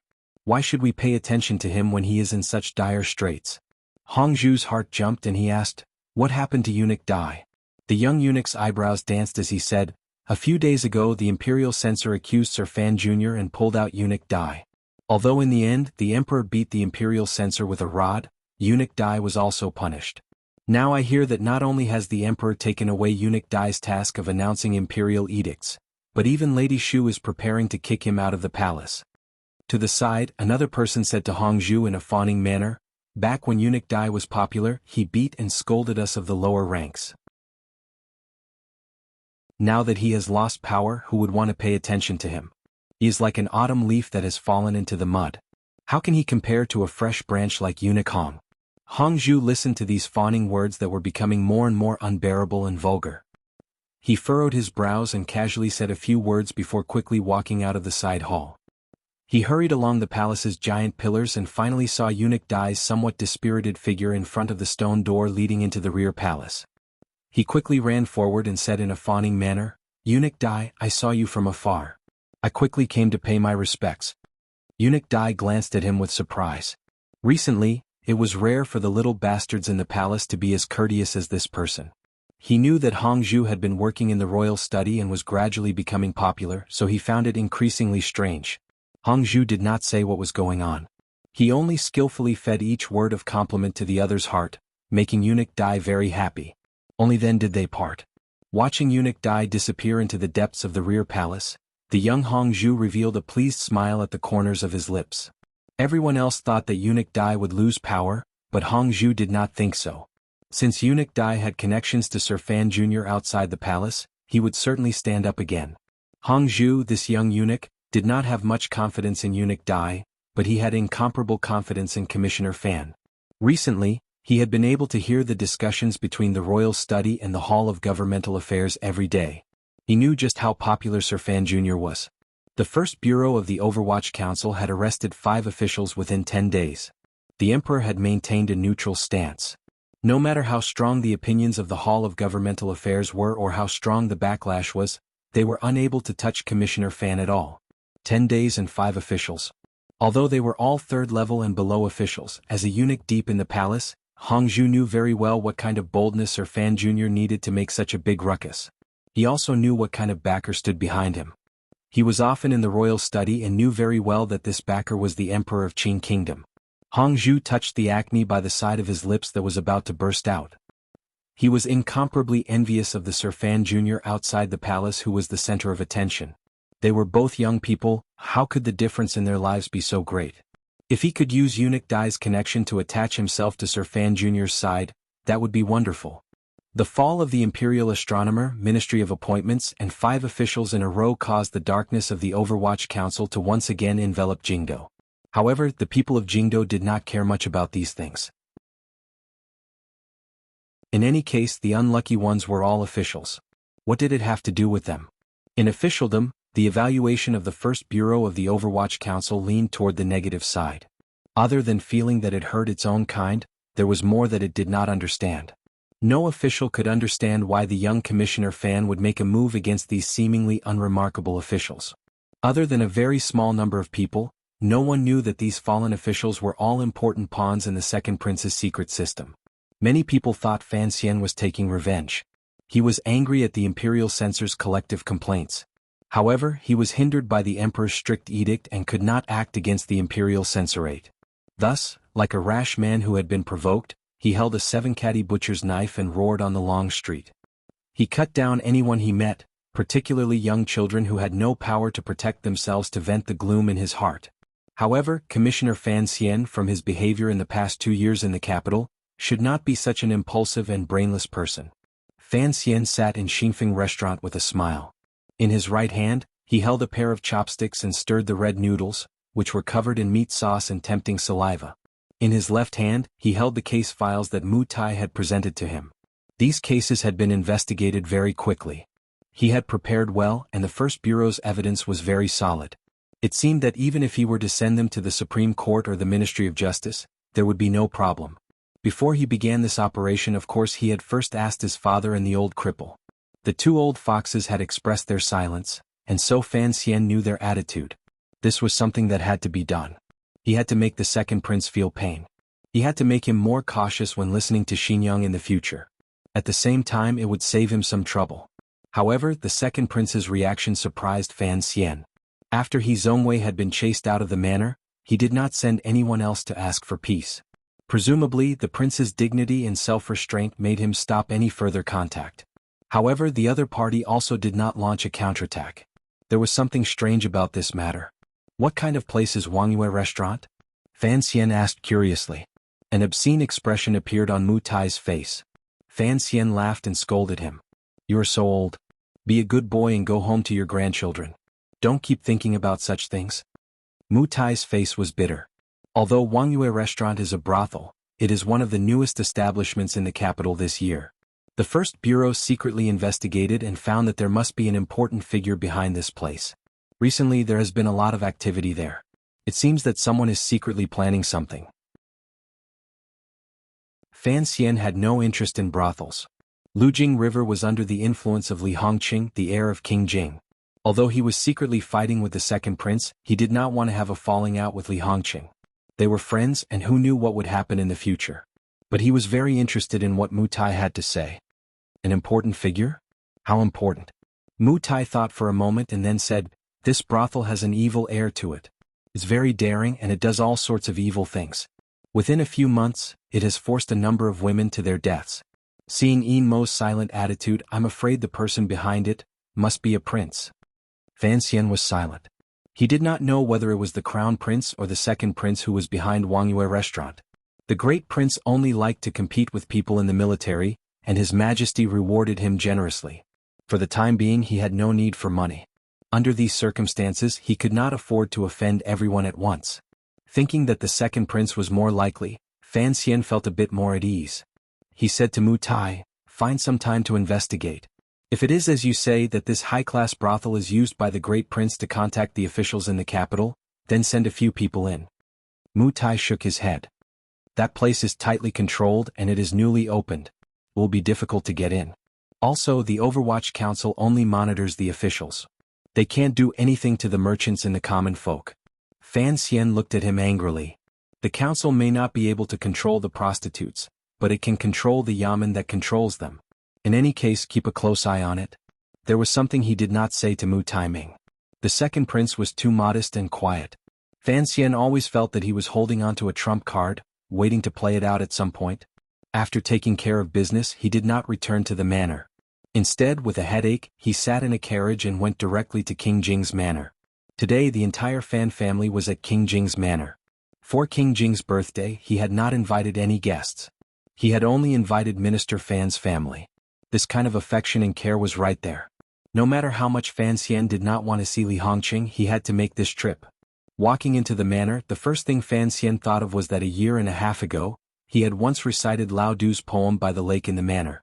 After that, there had been the banquet, Zhuang Mohan vomiting blood, and Northern Chi's gift of a book. All these things seemed to have started in this quiet and noble manner before him. Fan Xian suddenly thought of the carriage full of precious books. After he had given them to the Imperial College, he had never had a chance to look at them. As he was thinking, Li Hongqing came to greet him. In his hand was a bowl of sour juice from outside the manor. Fan Xian sighed to himself. He took the bowl and drank it. "You know I like the taste outside your manor," he said with a smile. The first time he had come to King Jing's manor, he had fainted and almost vomited. A bowl of sour juice had helped him recover. Crown Prince Li Hongqing looked into his eyes and shook his head. "Now that you have the power of supervision, you can arrest whoever you want. Why don't you take the sour juice peddler outside my manor and bring him back to your house?" Fan Xian heard the sharpness in his words. He laughed bitterly. "I knew I couldn't escape today. When you brought me a bowl of sour juice I thought it was strange. I thought you'd hit me with your fist." Li Hongqing snorted and walked side by side with him into the manor. "So you know I'm not happy?" He looked at Fan Xian and said hatefully, "It's not just me who doesn't understand. The second prince doesn't understand either. Since you are not one of the crown prince's people, why do you care about these things?" Fan Xian shook his head and laughed bitterly. "Do you think I like to go around offending people? Or is it that person who forces me?" Having said this, he pointed at the heavy autumn clouds in the sky. His fingers were straight and he felt helpless.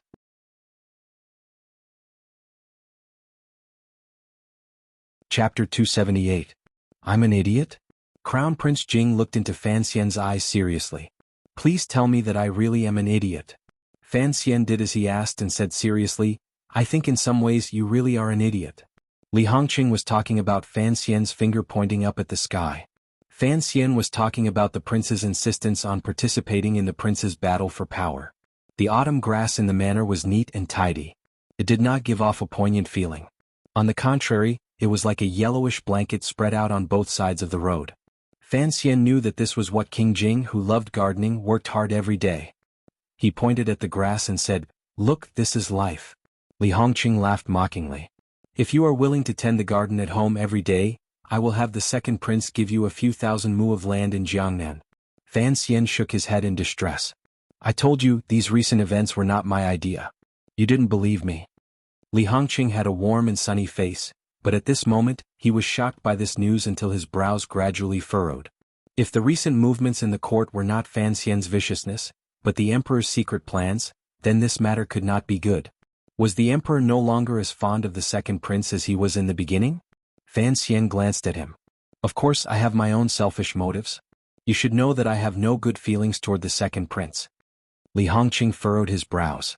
Ever since you entered the capital, the second prince and I have been kind to you. Of course we can't say we were wholeheartedly, but we were at least closer than we were to the Eastern Palace." Fan Xian laughed coldly and didn't say anything. The two of them walked side by side into the manor. They did not go straight to the back garden. King Jing's birthday banquet had not yet begun. Walking into the prince's secret study, Fan Xian sat by the table. There was a glimmer of coldness between his brows as he stared at Li Hongqing. The servant who had brought the tea had left, leaving only the two of them in the study. Polite? Having the imperial censorate act against me is polite? Li Hongqing was slightly startled. He smiled bitterly and said, "The imperial censorate, that was my aunt's idea. You know why? Who told you to start investigating my aunt and the second prince as soon as you returned to the capital?" Fan Xian did not bring up the matter of Nyolan Mountain. Instead he shook his head and said, "As I said earlier, I have my own selfish motives. You should also understand why I want to investigate the eldest princess and the second prince. All the money in the palace treasury has been taken by the two of them. You want me to take over an empty shell next year?" Li Hongqing said, "No matter what, you are the eldest princess son-in-law. She only has one girl, Warner. Would she really force you into a dead end? Let's take a step back. It's always good for everyone to live in peace. It's fine to take a step back." Fan Xian looked at him and said seriously, "I'm just worried about you. I know that the reason you stand on the second prince's side is because you think that if he becomes emperor in the future, he will be more successful than the one in the Eastern Palace. His temperament seems gentle and kind, so you think that the manor will be more comfortable after he takes over. But have you ever thought that if he really becomes the emperor, won't he remember these things?" Li Hongqing smiled and said, "It's a good thing that it came from your mouth. Otherwise, others would think it was a clumsy attempt to sow discord." Fan Xian waved his hand and said, "This is serious talk. Just treat it as me being meddlesome. In the spring I told you by the Lujing River that you shouldn't get involved in these things." He looked into Li Hongqing's eyes and said, "I know what you've done. But because of your status as King Jing, even if you have thousands of women at your command, you don't have a single soldier. It's not that I'm being arrogant, but the power you have is less than mine. How can you travel among these princes as you wish?" Without waiting for Li Hongqing's reply, Fan Xian stood up and said seriously, "What I'm saying is actually a bit narcissistic. Perhaps you laugh at me in your heart, but since the emperor has already been moved, I don't think the second prince will have many good days in the future. If you can keep your distance, keep it that way." He patted Li Hongqing's shoulder and said sincerely, "I'm not saying this for anything else. It's just for Ruoro."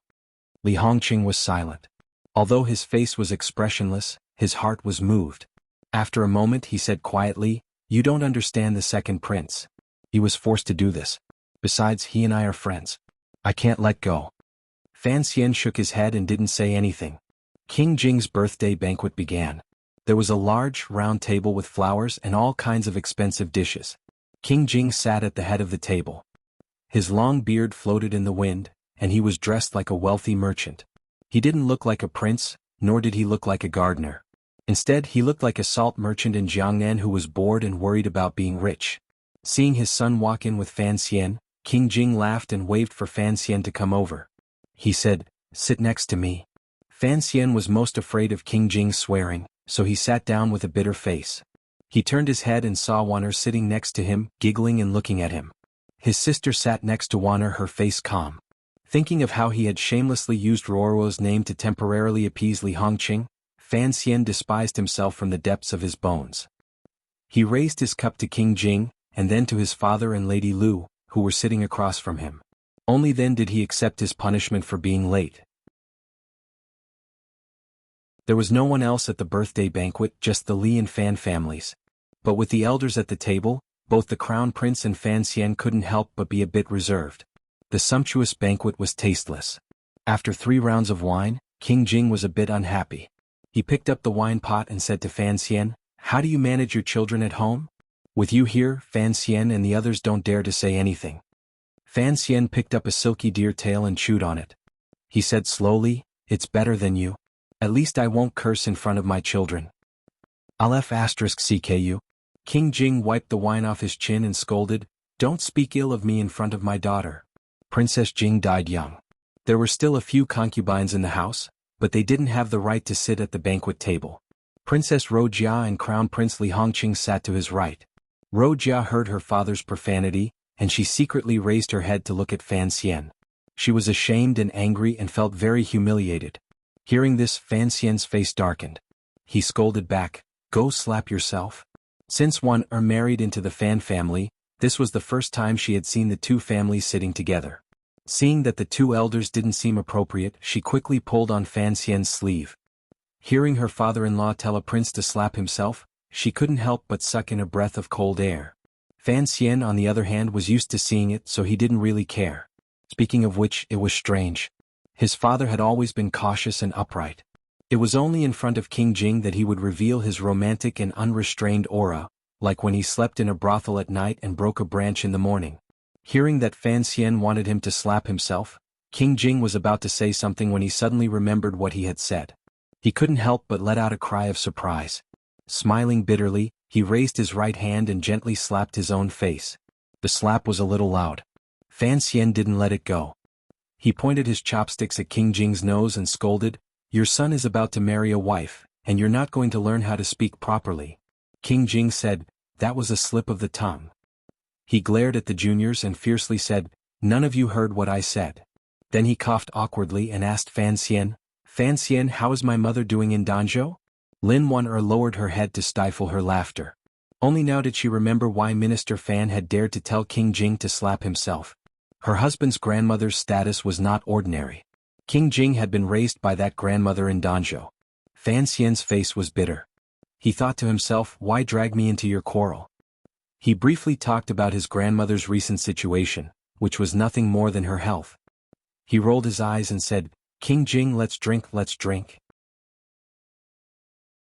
"Right, since you have nothing to do in the capital and Hongqing is just idling in the capital, why don't we find some time next year to go back to Danzhou and play for a few days? The tea trees there are excellent."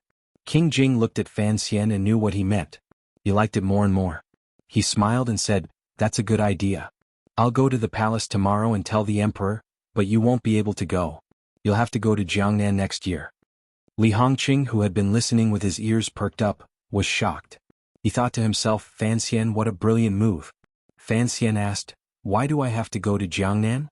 King Jing scolded him, "You usually look very smart. Even the second prince suffered a lot at your hands. How can you be so stupid now?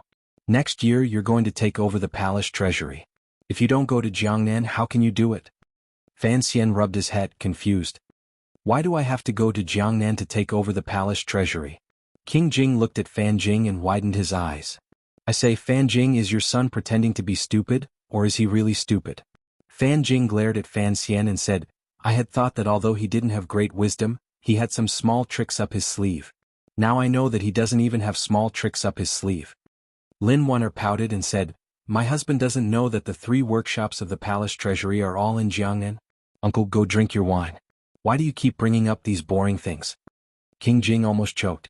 He laughed and scolded her. "Girls are always extroverted. No matter what, I'm still your uncle. How can you keep talking about the Fan family after getting married?" Lin Wan-er laughed. "I see that you also love my husband. Why do you keep scolding me?" Li Hongqing, who was sitting to the right, nodded and sighed. He looked at Fan Xian, who was sitting next to his father, and the way his father looked at Fan Xian with a smile in his eyes. His heart was filled with jealousy. Like the second prince, he was unhappy. Why did his father like Fan Xian so much? Whose father was he? The banquet went on until the end. A few of the younger generation toasted and gave their birthday wishes. This finally made King Jing happy, and his words became more and more absurd. One time he said that after the marriage the two families should quickly have a baby. The next time he said that when Ro Jia was 2 years older, she should just marry Fan Xian to avoid letting someone else take advantage of her. Ruoro grabbed her sleeves nervously, not daring to reply. Li Hongqing's expression was calm. There was a glimmer of affection in his eyes. He glanced at his fiancée a few times. Fan Xian was the most nervous. He quickly replied, "Who is Ro Jia? How could she be my concubine? King, you've really drunk too much." Ro Jia glared at Brother Xian with hidden bitterness.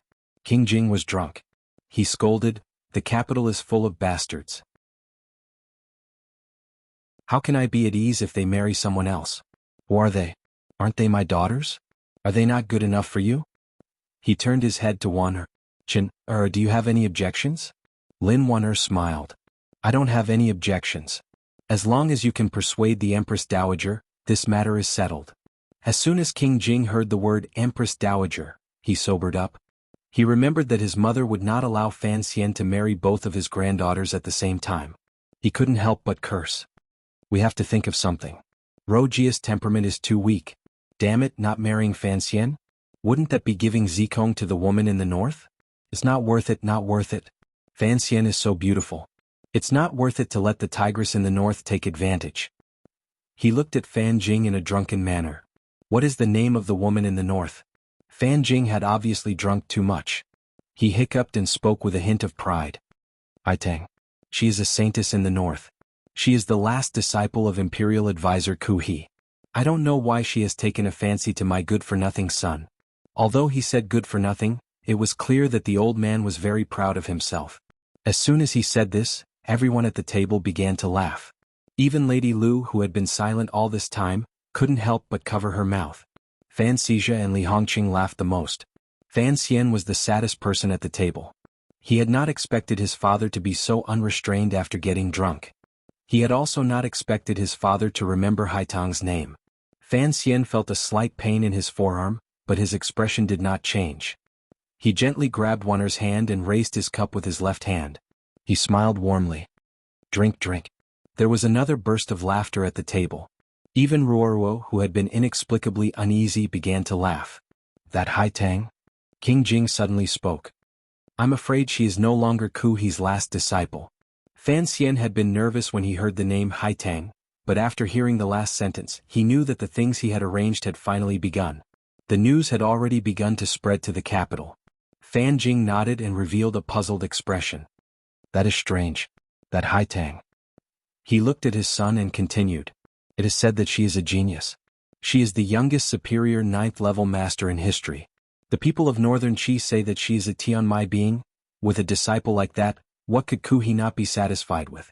He actually wants to open up his own sect and take on another disciple. Crown Prince Li Hongqing also knew about this. He frowned. Could it be a conspiracy by Northern Qi? King Jing scolded him. Conspiracy my ass. Taking a disciple is a conspiracy, but is Ku He having a meal also a conspiracy? Don't think about these things every day. Be careful that you don't tire yourself out.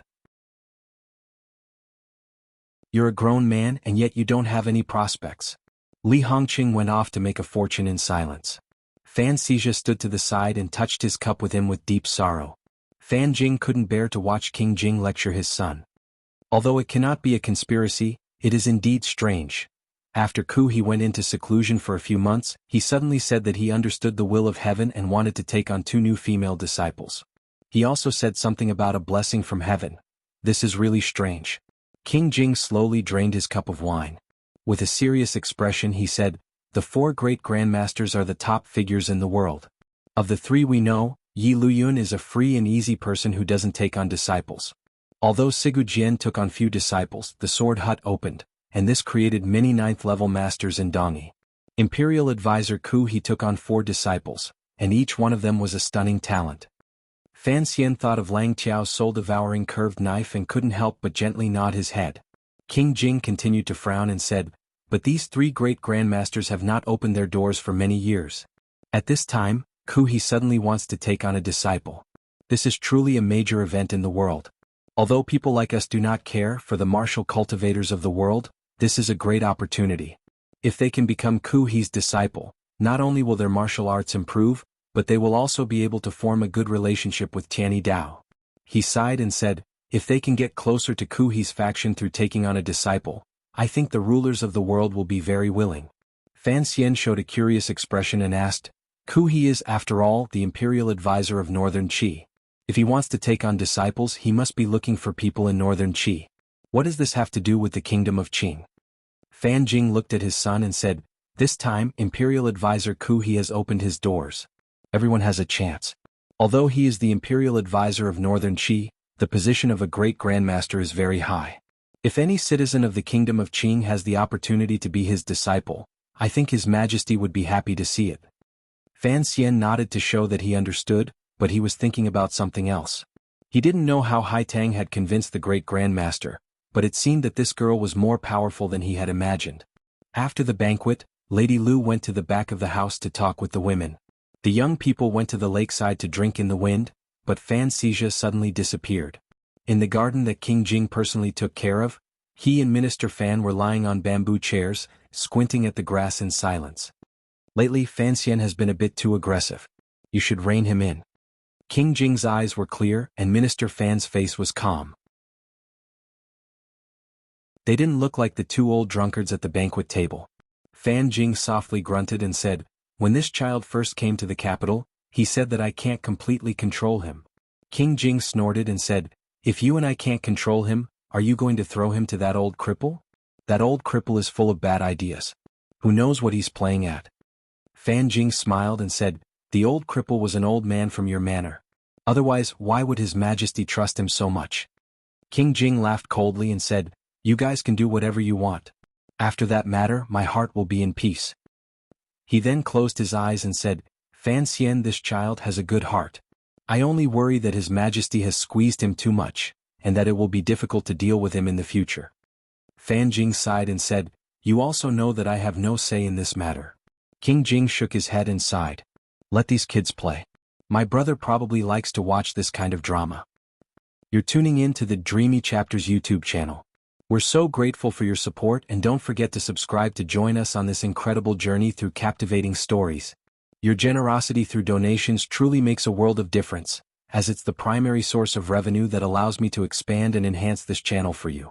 Thank you from the bottom of my heart for being a part of this adventure.